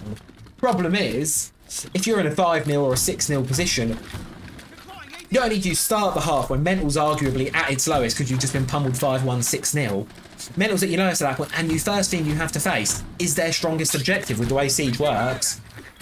Of course, sites are, this is another tertiary site pick here from Falke, but it doesn't seem to be shaking them whatsoever. They seem really comfortable here. They seem comfortable for the first time in a while. We're not seeing Oryx, but Forever, he wants this skill. He wants some spawn peaks. He wants to send a message. And I think he's going to do just that. He's going to wait a few seconds and he's going to go for a run out. Sprays, get some damage onto Venom Zero, but not enough to confirm the kill. But that's just showing the kind of confidence that they have at the minute. They want MP to know that border is their territory and they're not letting them have any of it. And Dano's outside as well. Not going to be able to get anything there. But again, it's the notifications alone, I think, that are enough to sort of scare the teams. You know, you're on the receiving end and you're in a very low round count, and all of a sudden you know, right, well, someone's running outside yet again. I'm very concerned for what's about to happen here. And look, Forever, he's tucked in armory. He's waiting for someone to make an entry into security, and that's exactly what's going to happen. He's going to open it. Not going to be able to see anything though. And a bit of a spray through the wall. Bombi does fall. So it's first pick for MP. Seiko's downstairs, ready to run out though. And again, this confidence game. Seiko wants to run out, it seems. Forever, he's ready to challenge. He's going to take a lot of damage in the process of, and he's going to get droned again, so he might have to run. Other side of the map, Rafa gets a kill. From underneath with the shotgun, I think. Well done, and there's a bit of an exchange on the east stairs. There's Siku falls to Venom Zero. 3 versus 4. Two players on Falke on lowish health, just one on the side of MP. Venom's tucked upstairs. Upstairs in the little balcony, just waiting. Dano's in a bit of an exchange here. You can hear the Selma charges getting thrown around the place. Hard breach is doing its job. Rafa, he's tucked away in he's tucked away in vents. Dano, he's breaching charge. Not quite going to drop him. That's almost on his head, to be fair, but he's going to be deciding he wants to creep up these stairs, get killed, but he shoots, gives his position away, not able to get anything from it. And of course, MP are going to know the position now, and they're going to be concerned. He's on this spot again. He's able to down Forever. Does he know about the down, though? He's going to fire the cow on Hive, but no, it's going to get zapped up by the magnet. Fires a second. And he is going to know about the player there. However, of course, he knows he's not going to know he's down. That's the thing. He ain't going to know Forever's down, tucked behind the desk. For all he knows, there's still an active player behind that desk. Of course, Dano can't push it until Venom's is cleared, and he's going to have to make a choice here. Does he want to give up on the player? Yeah. Well, he's got no choice now. Greyco from upstairs pops it, and Dano, 2 versus 3, and could make it happen here. You've got 15 seconds left though on the side by the MP. They've got to go in and get a plant, and I don't know if they're going to be able to clear Dano out. Thatcher's the one with the diffuser, and the diffuser's going to be going down for certain. I can give you that one. No, it's not. It's a frag grenade. He's going to run across. He's going to run straight into one, straight into two. Gets the diffuser. Kid gets a third. No, that's unbelievable. Securing his team a 6-0 half. That came out of nowhere. And what a time to do it. Absolutely amazing clutch up there. The 1 versus 3 diffuser was going down. Thought it was done. No, it was not, Dano. That was impeccable. 6-0 half now that MP are staring down. One slip up and their quarter-final, I say quarter-final, their Community Cup chances for this Saturday are done. Because do keep in mind, with the Community Cup, don't know the format, is single elimination bracket, meaning if you lose this, you're out for this week. Of course, you can come back next week for Community Cup number 4 of June, but for this week, once you lose once, you're out for that particular week. So the MP, they have to have a flawless half here. They have to do what's just been done to them. They do have the defense, and we know from, of course, Chalet that they had a very, very strong defense. However, is it going to be quite enough to push it over the line? That's the question. So we'll see. Of course, we don't want to get too ahead of ourselves just yet. Prep phase, of course, well underway. Are we going to see a 7-0 for the night, or are we going to see some buyback from MP? There's one way to find that out. Getting right into it now. MP. The one thing they can't afford to be is scared. As I've said through this, Borders are very much about map control. And, of course, if they're playing scared, they're not going to be able to hold that map control. They need to play like they're the ones in 6-0 up position. They need to play with that confidence. If they don't, it will get capitalised on by Falk, and I reckon they have a good chance of running away with this 7-0, because Falk, I mean, they're playing this cautiously. They're not letting this get to their heads, and I think this is what's really sort of separating them at the minute. They're playing really well. They're playing like a team that has it together, has this rehearsed. They're playing like a well-oiled machine. When you say, oh, we need a player, oh, there's one there already. They've really impressed so far this game, and looks like they may well continue to. Kaizen, he's getting a bit cheeky there with the Legion. He's currently the only player going positive on the side of NP with going even. Everyone else is negative to some degree. And Ammo Sung, he gets 2. That's exactly what I'm talking about. You needed. You need that confidence. You need to run out. He drops Bombi and Damo. Two of the top players. One of the top players on the side of Fork. Forever gets dropped as well. And now, Seiko and Rafa in a 2 versus 5. All of a sudden, it's gone from looking really, really dominant for Fork to the exact other way around. Seiko's trapped in a bit of a rough position in 90 here. He knows he's got players on either side of him. Rafa tucked up in security, trying to make himself useful. He's able to get one through the wall onto Kaizen. And oh, Seiko gets another. It's 2 versus 3. Are we going to see another insane clutch? Rafa, he needs to win this though if he wants to. Equalises the score count 2 apiece now on either side, and it went from looking really winnable for NP to all of a sudden, I think panic stations are hitting slightly. Greyco and Kunz not having the greatest game so far, but they've got to hold it here. They've got to hold it. It's their primary bomb site. Rafa's going to be throwing the defuse down. Kunz is almost going to get caught in the crossfire. He's marked out. Diffuser is down, and now it's a win. Siku gets one, and Rafa is surely going to get this last one with the super shorty. And no, Siku does it. A 7-0 from Fork. Insanely dominant and an insanely well-played map of Border from them. Not going to hopefully be such a long break this time. I believe the next game is ready. We just need to do the map bans, get the players into the lobby. So we'll be straight back into it with match 3 of the afternoon. Don't go anywhere. Be back ever so shortly.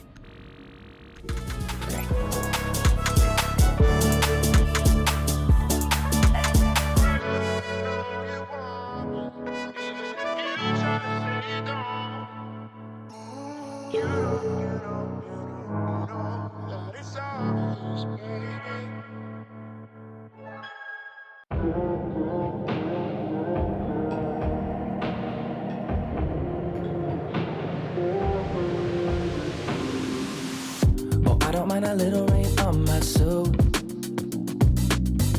A little bit of angry makes you cute. And we've been watching this show so long, but it feels like everything that we wrong went back into the pen we used. It won't take long, even when I'm without you, when I'm without you, babe. I'm wondering, can I hold you, hear your truth, pull you closer? And here we have it, folks. We are in for our penultimate game of the afternoon. in Oregon versus Falk versus Sad Little Men. So we have a penultimate matchup for the way before we head into the finals, which I'm not going to cast, but I think I'm the only one casting this week, so as far as I'm aware, I'm just going to do it. I'm going to just, if no one else takes it, I'm going to take it. So, semi-finals. You win this, you're in the grand final. You're looking good. Of course, on the other side of the bracket, I'm going to give you a world of backbands do fizzle through. I'm going to give you guys a bit of an update on the other half of the bracket that is going on right now. It's currently the other semi-final has been going on for started out 10 minutes ahead of our one, I believe. It's currently M&M Academy versus Team 5 Goats. M&M Academy, if you haven't been paying much attention to the bracket, last week's Community Cup for June, which I believe was the second one for June, was won by M&M Academy. So they're looking to do it second time in a row. And of course, on the other side of the bracket, it's FALKE ESPORTS versus Sad Little Men. Now, I believe, off the top of my head, grand finals are best of one still. 100% sure on that. Pretty sure grand finals are still best of one. So, gonna get into it now. And we've, as I said, we've got FALKE versus Sad Little Men on Oregon. So, Ying Montaigne ban exactly what we saw last time on Border, Azami, again, Sad Little Men banning it out this time. FALKE. And they're going to see what their last band's going to be through. So FALKE, if you weren't watching through the last game, FALKE showed up an amazingly dominant 7-0 fashion on board, completely ripping apart MP and taking them out of the competition without much trouble at all. Looked really good, really decisive. They were playing off each other well. You know, I've done a bit. I did a bit of googling in between for that game. FALKE and Org, these guys obviously played together a lot more frequently. And it definitely showed. It definitely showed the backing. FALKE is obviously Spanish org, I believe. So they're playing together a lot more. They show a lot more, and I think they're going to have a lot more. They're going to have advantage going to these, which a lot of teams are. Of course, let's say that Sad Little Men. I don't really know much about their history, if I'm being honest. I'm not familiar with many.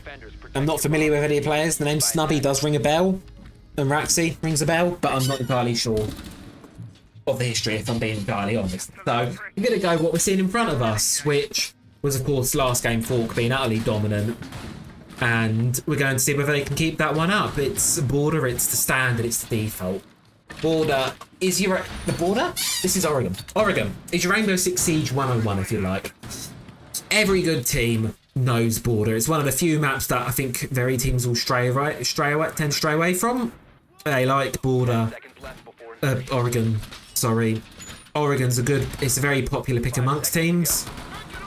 A lot of teams, you know, everyone knows how to play it. It's a very popular map, very default map. Forever is sort of wherever in showers, small tower, Bombies up in big tower. Gonna be interesting to see how this first round falls out, you know. It's this second floor kids' bedroom attack. Everyone knows. I'm not going to cut say that. Everyone knows this. This is going to be a real test of metal of these two teams to see really who is sort of who's better at the standard, the default, the fundamentals. Would you put it? Raxi's to be starting off in the big tower here, which I believe it was Bombi who is chilling. Yep, he's chilling down at the bottom here. Raxi's going to get a drone in, likely, very, very likely going to spot out Bombi. But on the other side of the map, in small bedroom, Rafa and Dana are absolutely tearing things apart. Raxi, he's got to decide what he wants to do. He's watching for a run out from small tower, but there's no one really in there. Weirdo, he's having a bit of a gunfight outside the main door, onto the main stairs. And someone else jumps out. Rafa from above gets it. Snubby, he wants to come back for the trade, but all the players have backed off at this point. Raxi, he's making his way over. He's decided to forego the small tower, and you can see there's more players running out and running about. But then Bombi from big tower absolutely demolishes him. And now Siku's running around with his pistol now. Thinks better of it, runs back inside, and no drops, but that's the intel given. And now look, oh no, giving two to Snubby like that, not probably what you want to be doing. They may be able to get his butt inside. He's inside. He's just having a bit of a jiggle on the staircase here, and very likely going to be promptly finished off there by Snubby. 2 versus 1 here for FALKE. Don't think they'll be panicking. They know they're giving it away a bit. And a bit of a friendly fire instant, 1 HP in a dream. You know what? If you're going to do it, you're going to do it with a bit of confidence. Oh no, Snubby's got a quad kill. Oh mate, it's an ace clutch. It's Forever versus Snubby. Snubby's managed to make his way inside, spots him out on the drone. I don't know if Forever knows exactly where he is. He has the inkling he's in kids, but I don't think he has concrete intel on that one. And Snubby, he's taking a bit of an off angle here. The fuser isn't in his hands, but there's a whole minute for him to work with here. That forever has to hold of. There is a dread mine by the big window. And there's going to be a duel. And Snubby's getting the ace and gets away with the first round. Oh, if you're Falk, that's probably not going to be the way to want to go there. You threw sort of 2 or 3 outside and, yeah. I can agree, bro. What happened? I wanted that. That's what I want to know. That was a very, very easy round in the bag there for Falk. And that's the silly round. You saw it. If you were here through border, all through border, they were a very confident team. They were very much a team who were confident. They weren't being silly. It's the first time I've really seen them let something slip away from them that they shouldn't. I mean, it's the first time they've lost a round all. You know, it's the first time I've actually seen them really lose a round all. It's the first time I've seen them lose a round all, well, the past 2 games now. So, and to be fair, I don't think that was a bad round. They got 4 kills. And it was just in the last sort of little bit of it, they got a bit silly and let it all loose away. They're not going to let that happen again. That's a one-off. If you're sad little men, congratulations, you got the round. Now you've got to do it properly, I suppose you can say this time. You're going to have to do it against a team that's not going to give you those silly 1v1s. So they've had their fun. Head game faces are going to go on now, and I reckon we're back for what we expect to see from Falk, which is very much this clinical, very teamwork oriented siege. Except Bombi wants to make a run out with the DMR. He's waiting for it. He's thinking about it. Is there anyone out there? No, there is not. But he's still thinking about it. Raxi's pressuring onto Big Tower, and I think he's probably going to want to be making his start there. Bombi, he's waiting, but again, there's no one. They're all on the other side of the map. Forever. Tucked away in security. Seeker's on the roam down by the front entrance. Going to be making his way into garage here. Now, the question is, do they know? He's going to pull it down, and he's going to go straight out there. Straight out, but Weirdo heard it, takes him down, and very aggressive, and hello, it looks... Now then, if they know that Bombi's watching this really long angle here, because if they go up on that wall again, his head is going to get clean taken off. No. Going to opt... Might fall a bit elsewhere. Rafa gets one onto Bull. And there you go. Bombi gets his one. It's a 4 versus 3 numbers advantage for Falk. Still taking a bit of damage out here, trying on the balcony. Elsewhere, Snubby drops, but then it's balanced right back out by Rafa falling. Raxi and Swill, they're going straight in. They're just going to flood site here. They realise it's pretty empty, and they're actually going to go for a sticking for a defuse, it seems. Raxi's watching, but I don't think the problem is all the players Falk are on different angles. He's not going to be able to watch them all. He does get one, however, but then there's Dano from the other side. Secure Falk around. And a good answer back. A bit close to that one, but they attempted the same primary bomb site again. They did it, and they're back to where we think we're used to probably seeing them, which is a bit more in the driving seat. I've got to say, Ball of Treaties, that is a very, very nice background card. I'm just saying, it's probably the best background card in the game. And Weirdo as well. Nomad, you know, the background card. I loved it. The sandbox bundles are impeccable. Technically, this is buy the esports bundles. They're great. They support the teams with a lot. You probably have seen the news with Tier 2 coming out lately, and where we've got a full Tier 2 circuit in Europe. Pretty much, we've had actual Tier 2 finals next March, I believe it is, just after Invitational. So we've got some good Tier 2 competition coming on. It's really exciting, and you see some of these big Tier 1 teams into the breach. They've got an academy roster, and a lot of our other big teams do as well. So more they get support, more likely they're going to get these academy rosters. So definitely pick up the esports bundles. Not only they're cool, they support the teams, they support the players, they support all the fun stuff like this. You know, one thing I quite love that we've been able to do is I like this community cast. I'm not sure if the old Ghost Falls did have community casts, but this one does, and you know, it's nice to be able to watch it. It's just a shame obviously everyone can't catch all the action, but we're just each week that Cam's going to follow through some teams and sort of see. Now we're seeing that quite a few players heading towards bunker here. Round 3. Basement defense, but there's one underneath Rafa. Absolutely on fire this game. 4 and 2 so far. He's just aggressive there. He gets an absolute freebie. Zophia's ripped off the board, and he has the gall to go for the exact same angle again. Meanwhile, Big Towers was in a lot of contention. Seeker's having a bit of a duel out here by the front entrance. Bombi drops Raxi with a wonderful C4.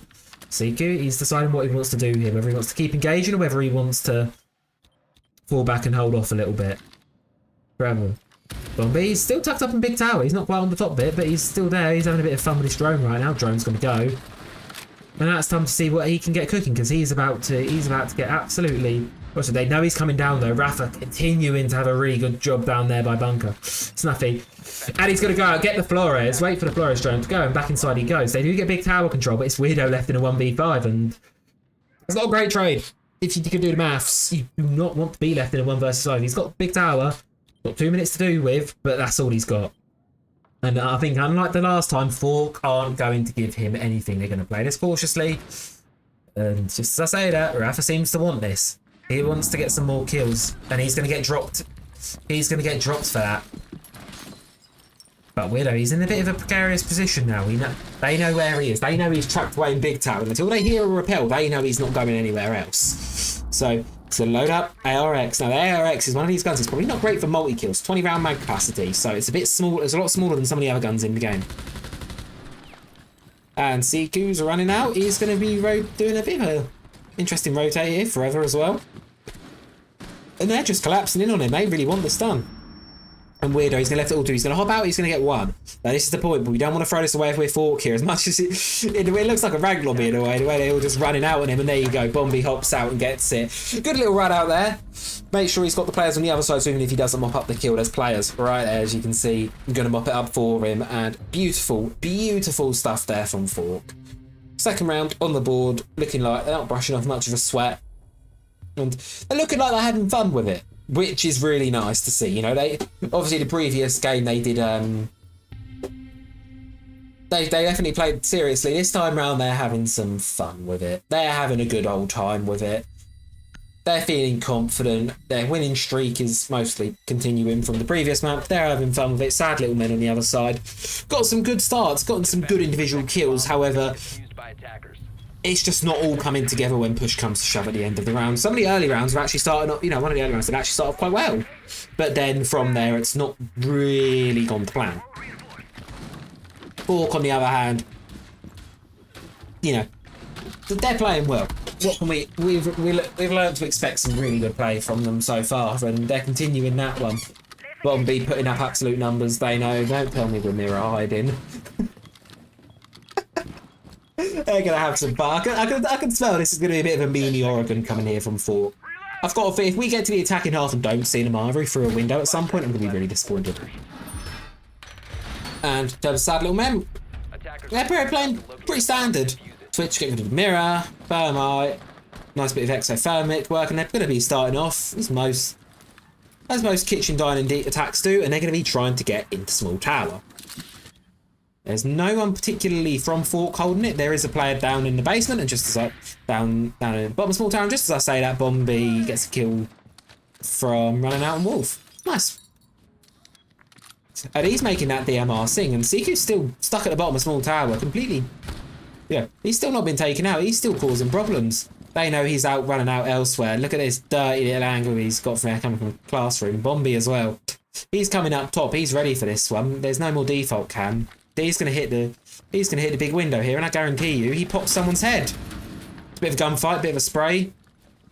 He sees them, and he does have a C4 in pocket. He could lob it and make it work. Snubby drops Siku. And Bombi now, the question is, what does he do? Does he decide to fall back or does he decide to play? He seems like he's going to want to fall back.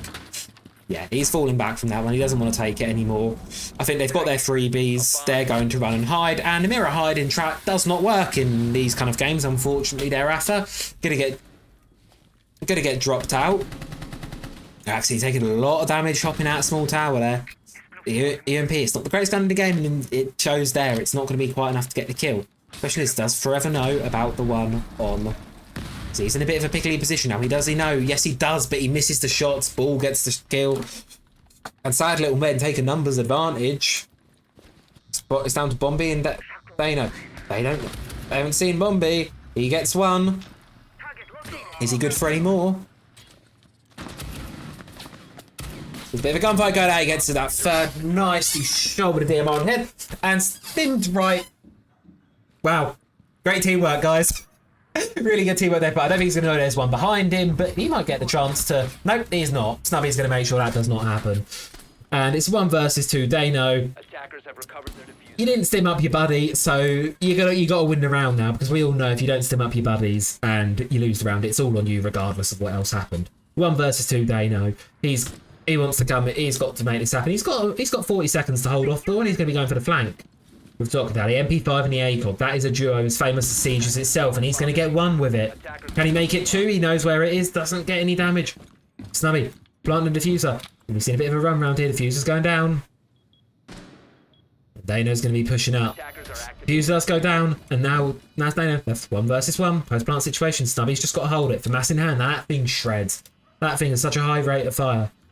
It is lethal, and he's going to be holding a stagger, but Dano's just too good with the MP5. ACOG shuts it down, gets the kill. We're off for a little bit of a... There's a bit of a look around, I think. Are we looking for some utility? Bonus points, perhaps? Or did he not see the diffuser? Yes, he did. He knows where it is.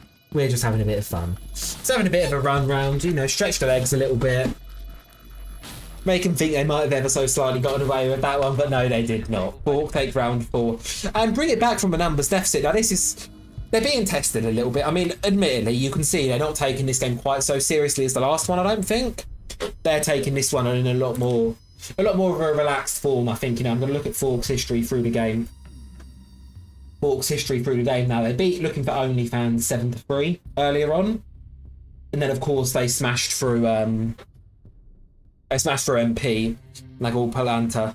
NAGUAL PLANTA? I don't know how you say that one. MP. That's what we're sticking with. We're sticking with MP. And they smashed through MP 7-0. So, realistically speaking, they've had a really good day so far, only dropping 4 rounds across three games now. 3 games, or 2.5 rather, shall I say. So they're doing pretty good for themselves, and that's the first time we've really seen them put into a pressured situation where it looks a bit shaky. And they were able to make that work still. You know, of course there was the amazing 1 versus 3 clutch on the previous map, but of course that was the first time they've really fought tooth and nail through a man deficit, and they've been able to win it, so really good credit to them. They're doing a good job with it. And so far, not to write it off, you know, before the first half season through, but they look like the team that I think would take it to the grand finals, and we'll see. But continuing the aggression, Bombi, he's going straight outside with the DMR. He's going to make this thing sing. He's waiting, but he's not quite going to. I want him to really stick him out there, but I don't think that's going to quite happen. And we've seen the Cav on the board as well. If we can get an interrogation, that'd be nice to see. I know. He's ducked. And he's going to get 1 for his troubles. Ball falls, and there's still 3 players in spawn. And Bombi gets 2nd. You cannot stop this man. C4's going to go out. Not quite going to get his mark. But then, of course, Swill, he's watching, and he finally takes the head off of Bombi. 4 versus 3, but the damage has been done. That's your hard breach. That's the big issue there. You've lost a Nash. Not really the most, you know, not the biggest loss you could face on the team. You've lost your Thermite. You've lost your only means of hard breach. We expand the player card. So you can see there's no more hard breach on the lineup for Sad Little Men. So that's a really, really good one to get away with there. If you're Falk, they'll happily take that trade. As much as you did lose to Tuberow, he's not going to make much of a play if it's not Thermite. And Dano tucked under a window. And he's going to try it. He's going to want it. But I don't think they're going to quite let him have that one. And Swill gets a nice freebie onto Dano, walks right in. There is a down and a finish. There's a player outside. And it's a bit of a messy one. Weirdo's going to be left in an effective 1 versus 2. He does see the player. Forever drops the kill. And now it's Weirdo in a definite 1 versus 2 with a Cav running outside at him. Yeah, Rainbow Six Siege, everyone. Having a bit of a brawl. Having a bit of a scrappy one here. Siku's having a lot of fun with this. I mean, he's currently 0-4, but he's going to opt to go back inside. No, he's not. He's staying out for a bit more fun. He knows there might be one watching upstairs, and this is the problem. They can't really get... They can't throw their primary bomb site away yet again. No, they can't. Siku does get it. Falk, they're running away with this a bit. They're having fun. You know, you could see it. They're confident. They're, I think, the stronger side here. Really showing it, at least on the defensive half, at least. And just looking really darn good on it. Now, this is good to see as well, because we didn't get to see so much of their defending side on border, because mainly we only got to see one round of their defences. Whereas we saw their attacks were very strong, very convincing, and I think that's what's almost going to separate them. One thing you tend to see a lot more is, I think you tend to see with a lot more, I say less formal teams, is they tend to struggle on the attack more. The attack is a lot more coordinated in comparison to a defence, where you can just kind of, not to say there's not strategy to both, and there's a very high level of strategy to both, but attack always seems to be the struggling side in these sort of things. So it's nice to... and we know Falk can do that exceptionally well. Sad Little Men, on the other hand, they're struggling a bit with it. They're going to be bringing out the Blitz and the Danos this time round. Bit of a change up in the lineup, but they need to get something going. Snubby, he's going 7-4. He's doing quite well for himself, to be fair, considering the circumstances. But then, when that's the only player going positive on your team, and on the other side you have Bombi going with 10 kills, Rafa with 7. It's looking very, very, very difficult here to make a case for him. And we're going to see Amaru, finally. Sad Little Men look like they're going to embrace the chaos slightly and get someone straight into Big Tower, which is probably a good shout, actually. There's no one in there at the minute. There's a player down towards the bottom of it, but I don't really think that's going to be affecting it. And of course it's Bombi sat outside waiting to make a run out with the Amaru, and we may not see that Amaru push because Bombi may take Raxi out of the game before he's even had a chance to really pull out that Garra hook. And he's going for the aggressive angle again. They need to get rid of him now from Big Tower. They know he's in there. Meanwhile, Blitz is having a fun time down here at the bunker door. Getting absolutely sprayed up. Snubby, he falls by the main entrance. Dano's going to be able to secure that kill quite easily. Now, Rafa does fall to ball. It is 4 apiece. And they've decided to ignore this Big Tower push and instead putting all their eggs into bunker, which might not be the smartest idea. Weirdo gets dropped, the Blitz gets dropped, most importantly. And they can see the players are there, but they don't want to beacon there. Because they know they're really good guns on their side. So they're wondering how they want to play this forever. He's going to continue to play these really aggressive angles. And so Siku, who also gets a kill. And he's going to be running out there again. We'll be trying to get another one. Ball takes a lot of damage. Bombi with a C4 onto Rex in the team kill. And Siku's going to confirm the kill. Falk running away with this one, really. A 5-1 half in their favour. Looking just as dominant as they did on border, really. And they're having more fun with it this time, which, if anything, is going to really help the mental going into the next game, where I think they know that's when they're going to have to knuckle down and really try at it. Because the next game... Let's have a look how the other game is going very quickly on the bracket here. Yeah, next game's still currently undergoing on the brackets. We don't know the exact scoreline of that one yet. Don't know whether it's going to be... But obviously it's only a couple of minutes ahead of our game, so we're not entirely sure where that game lies just at the minute. But we'll see where we go. We'll see where we get with it now. Halves do switch now, so we're going to be seeing a bit of a basement setup here from the side of Sad Little Men. Seeing how they can get cooking, whether they can start to have a more successful defense. Now they did have a good attack. They had one good attack, or one attack that was more. Let's say it was Gibbonson. They had an attack that was one, so that they can afford to make one mistake through this and avoid losing. However, that's a very fine margin still. It's going to be difficult for them to pull this one back, but. 10 seconds left. We've seen crazier comebacks happen in Rainbow Six Siege. This is a game where you can look at it and you can go on paper, this is done, and it never is.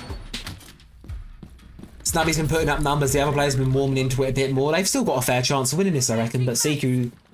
But it seems like we're going to... And the city play, almost from Falk, is going to continue. They're bringing out a Sense and a Carly, which is very interesting play, always very fun to watch. Straight into bunker there, just going to be making a lot of green. Wall's going to be open, and I guarantee you... Players are going in, there you go. Siku's running in, right behind the mirror window, tucked in. And he's going to be spraying it, he's going to do a lot of damage onto Swill there. And he's going to see him. Going to see him get a kill 5 versus 3, make it a 4 versus 3. Snubby is on the flank. But the question is, do Falk know about it? And they're still putting most of their eggs. There's still a few players outside bunker, but most of them have rotated out now. Going to be doing a more traditional frontal take, which is sort of what you'd expect. Raxi's tucked tight in the corner here with the shotgun. Weirdo, holding freezer. Snubby's running around making himself a nuisance, which is what he needs to do at this point. Because the problem is, you are in a man deficit, but you're also only lost. You're still only a minute into the round, and that's not going to happen. Rafa's going to get a knife kill. onto Raxi. And a tactical team kill to help out a bit more. 3 versus 2. Deimos pistol's going to be coming through. Do a lot of damage there onto Weirdo. Snubby as well. Low HP. They know where he is. It's 2 versus 1. He's going to be isolated by the Deimos, and most likely Deathmark Tracker's going to spell his doom. You can hear the whistling of the Deimos there. They know where he is. Just give Dano a second to push up on this one. Tag team it a little bit. That way you have... Yeah. And this is the question. They know he's tucked in. They're just waiting for him to give something. But they've got to make sure this is a 1 versus 2 when he does take it. Because if he doesn't, you've got an issue. Deathmark Tracker's going to go out, and that is the last one there. That's gone. And they're going to know he's tucked into the little cubby area.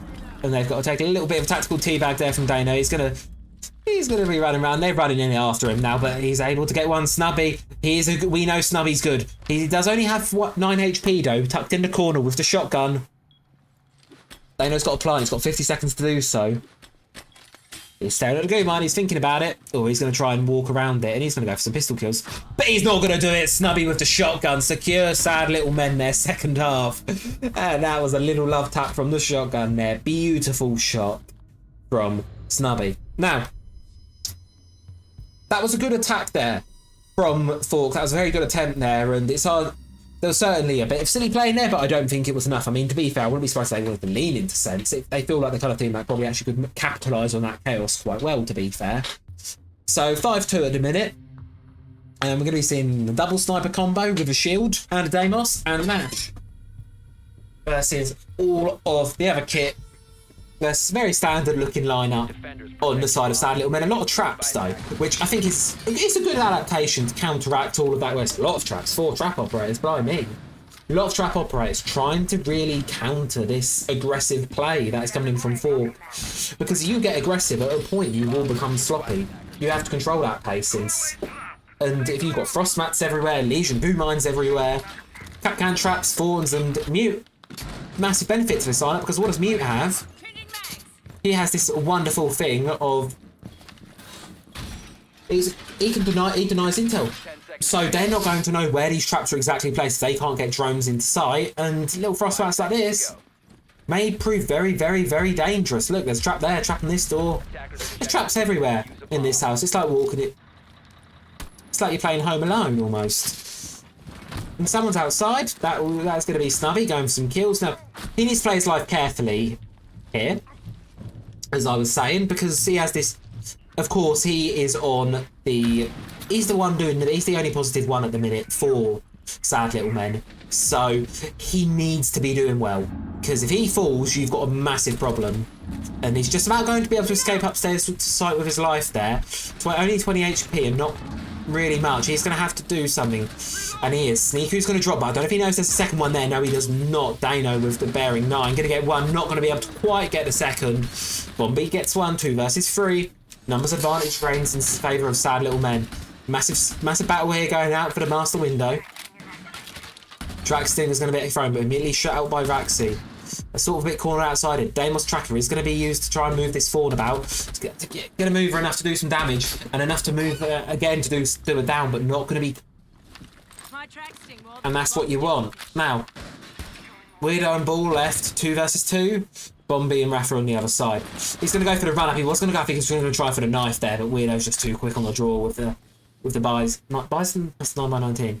With the 9x19. There's no going to buys him in this game. Bombi, popping in through showers, spotting him out on cams, giving him a little wave, why don't you? There you go. Almost. Now he's going to run up the stairs. He's got full HP, but he's not going to be enough. Weirdo's going to take him, and Sad Little Men looking really strong on their defensive half on Oregon here. Now, the question is, of course, now they move to their tertiary side. They defended the top 2. Do they now move up from there? Of course, Falk had a really strong defense, and we may just be seeing a very defensive-favoured Oregon here, to be fair. Now it's up to Falk. It's tertiary side. They want to win this. They're going to be sticking with the sense. They're going to be sticking with this bit wacky play, which fair enough to them. If that's what they want to do, they can certainly go for that. Going to be seeing the sense, going to be seeing the ram. They know they've got to be on one of these first floor sites. Sad Little Men. They're doing well for themselves. They've pulled this back in. It looked like they had much of a chance in the first half, but I've got to admit they're really impressing so far in this second one here. 2 rounds on the dot, and fairly good looking rounds from them as well. Not not dominant, but they're looking strong rounds, which, and at the end of the day, it's getting it over the line, which is the main thing. The rounds are getting put, they're getting done, they're getting drawn over the line there. And it's looking good, it's looking good from them. So, head into round 9 now, 5 versus 3. Of course, Sad Little Men are creeping ever so closer to equalising the scoreboard. Fork, they're going to be looking at this, and this is the problem where when you do lose, but the first half so dominant. If Fork are able to secure the tertiary site once, and they're able to do it a second time, they're fine. They'll win this game regulation 7-5. It's not a big deal for them. Sad Little Men have to be able to win at least one of these tertiary sites here.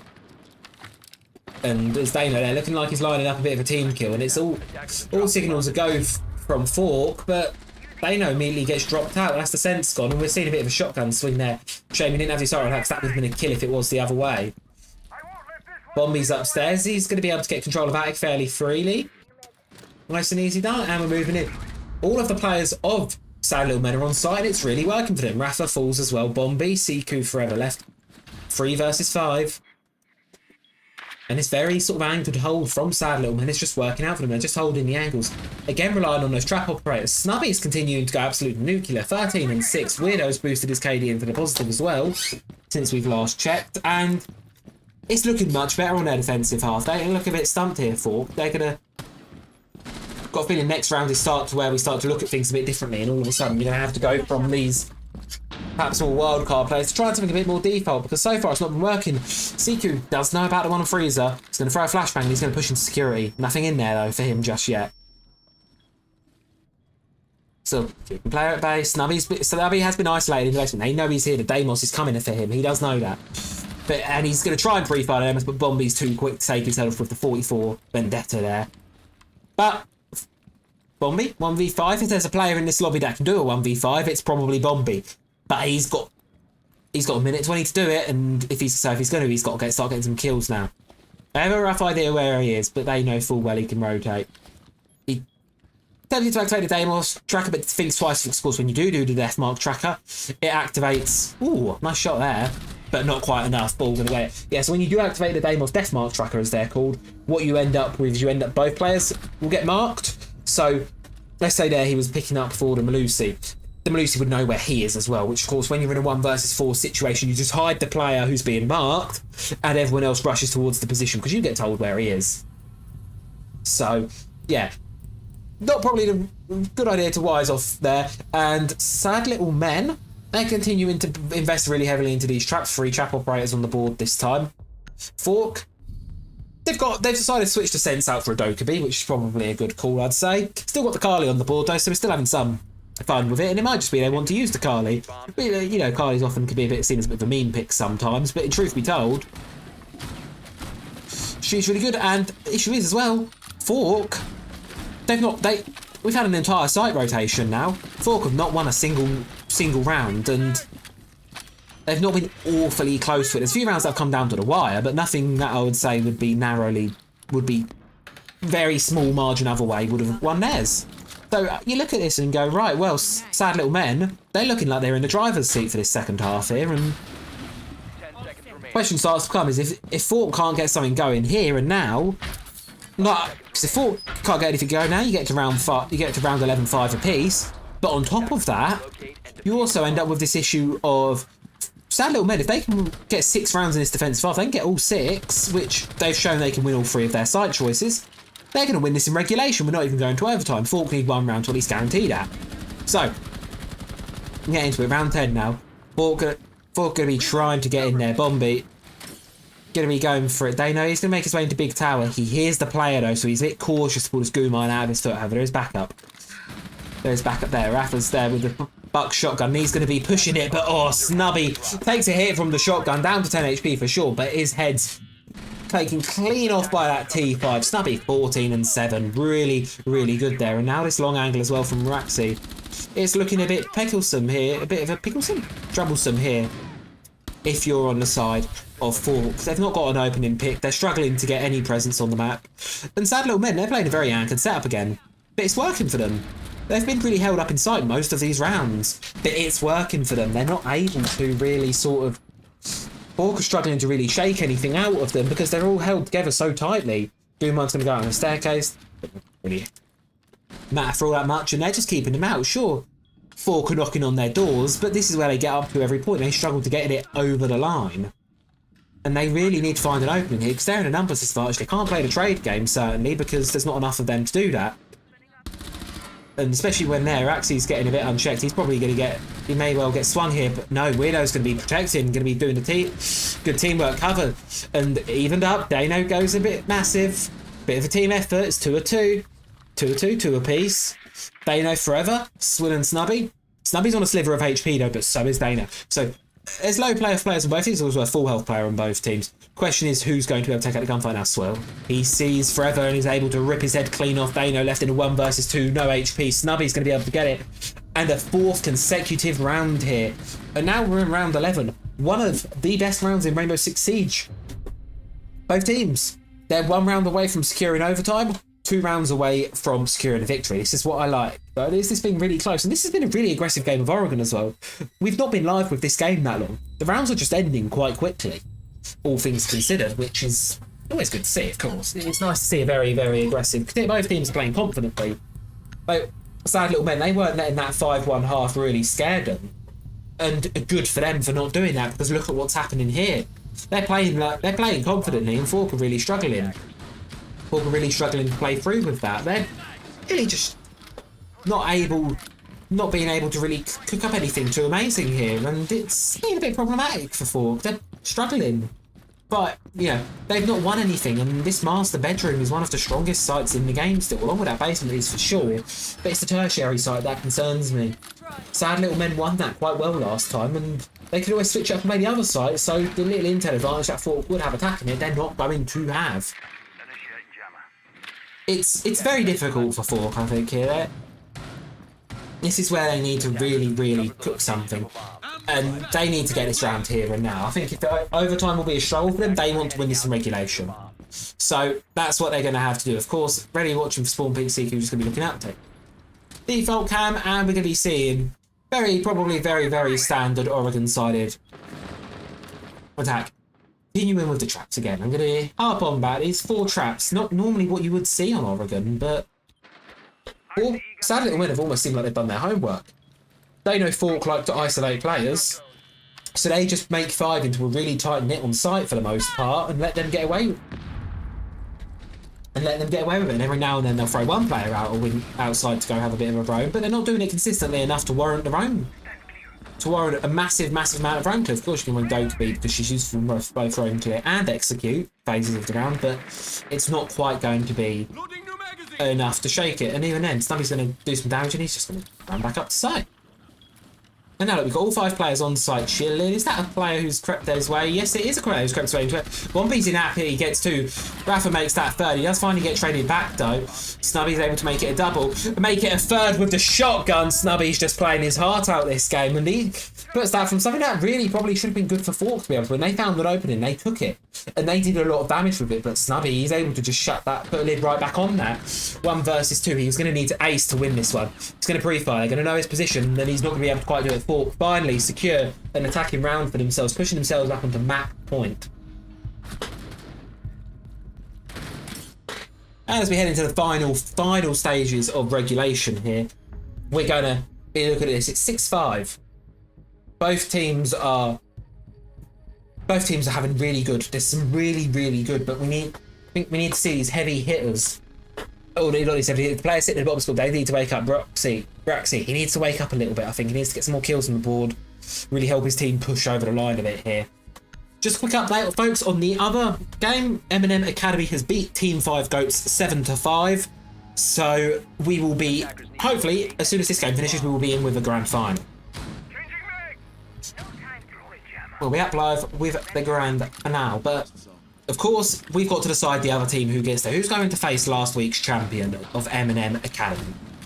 And it's going to be a battle between Falke and Sad Little Men for that one. Regulation, final round of. Just joining us, final round of regulation here.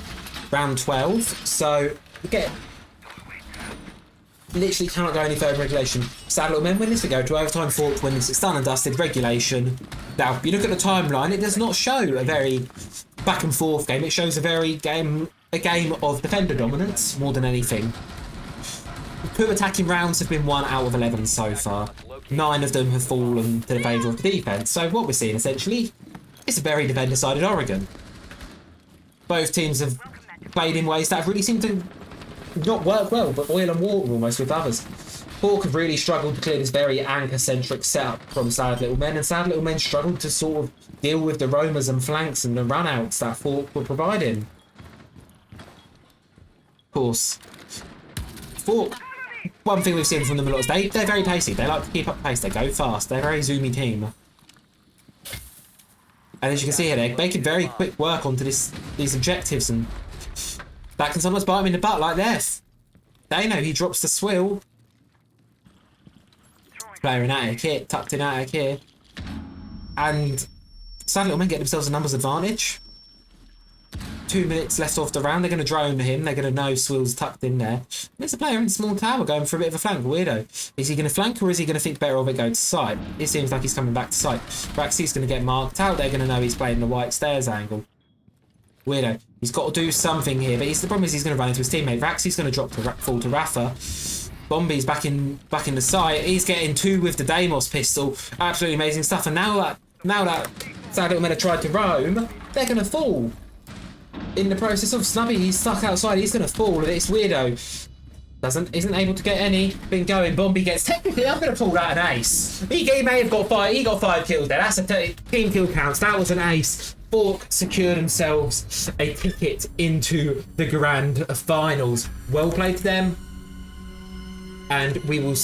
Right, we'll hit that, and we will be back very live, very, very, very shortly. But hopefully, an absolute barn burner of a grand final. Your silhouette's amazing, but your brain is a maze too. So can you help me find my way while I find something to say? I know the arguing just augments everything going both ways, but baby, I can see it on your face. Up and tossing, turning, staying up all night long.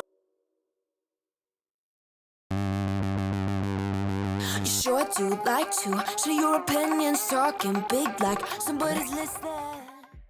Sorry, I know this probably isn't quite what you're expecting at the minute, but unfortunately, and this is probably as much to my disappointment as it is to all of yours, is there's been a forfeiture actually with the tournament, and M&M Academy didn't actually ready up for the final game in time, meaning that they've forfeited, and by default, FALKE eSports win over them technically 7-0. So on that note, there is technically no more games tonight. The grand final has been played, and it's forfeiture. So to reiterate, M&M Academy did not ready up on the challenger mode like the website in time. So by default, because they did not ready up for the grand final, they're not playing in it. It counts as a forfeit from their half, meaning that FALKE eSports win this week's Community Cup. So massive congratulations to them. They've played some amazing Siege today, and they very thoroughly deserve it. And on a personal note, I'm glad in a way, because if you haven't noticed, I'm wearing an ITB jersey, and 2 of the players on M&M Academy are ITB Academy players. So there would have been some explaining to do about biased casting and such. No, I'm just saying. So, obviously, a bit of a shame we didn't get to see the grand final out. Bit unfortunate on that half one. But on that note, I would really, really like to say a massive thank you to everyone from Blast. One person I want to thank in particular is Icewave, I believe is their username, who's been helping me out, getting me in games, getting me cut touch, giving me acting as a line of communication between me and the players all day, all afternoon today. It's been really, really appreciated. It's amazing that they're putting this program on, because you get people like me who I'm not really competitively inclined with the game. Let's say I'm not really good at the game in that way, so I don't really have that connection with the competitive scene because I'm not playing in it actively. So for me to just be able to come in from the outside, show my little silly little university tournament and say, hey, look, I've done this. I want to sort of try some proper casting, and to be able to actually get in there and do some casting. And I've had on my part, I've had a great time this afternoon. It's been really fun to cast some teams. Obviously, unfortunately, I'm not available every Saturday, so it won't be a weekly thing. It most likely will be bi-weekly, so I might have to miss a few weeks here and there.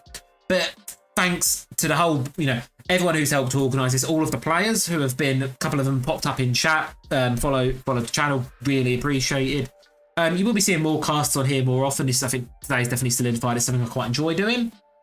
So really for me, on my personal half at least, it's just, I'm just going to keep working on it over the summer for when we go back to university and show the series and then really work on something. Of course, if you do want to give me a bit of a follow elsewhere, just popped it in chat. There's my Twitter in there as well as YouTube channel. So if you don't mind going and give those follows, it'd be massively appreciated. Of course, I'm also going to put the tournament information in there as well. So there you go, Challenge Mode Blast R6 EU. These are the European tournaments. Go and give Blast some love. Go and sign up for these tournaments. They're entirely free to enter. The final one of June is next weekend. And there is a prize pool involved. Of course, it is a monthly performance prize pool. So just because you win one weekend doesn't necessarily mean that you're going to guarantee yourself anything. You have to be winning across the week, across the month. So get a stack together, go enter in the tournaments and go and start having some fun. Competitive Siege, really nice. One thing I love about this one is it's a very low entry barrier. Anyone can just get a 5 stack together and go in. Hell, if you're a stack of silvers, just test your metal against some good players. Get in there, stack of silvers, go and see where you end up on the competitive rule set. Really fun. Highly encourage you all to get in. Obviously, throughout tonight, there will be, I believe, Brazil and North America have a similar tournament going. I won't be covering that. I'm only focusing on Europe, but they are available if anyone wishes to go and cover them. So that's going to be it from me. We've been live 4.5 hours now. Been able to cast 3 amazing games. Of course, to recap over the day, we had that first game between NP.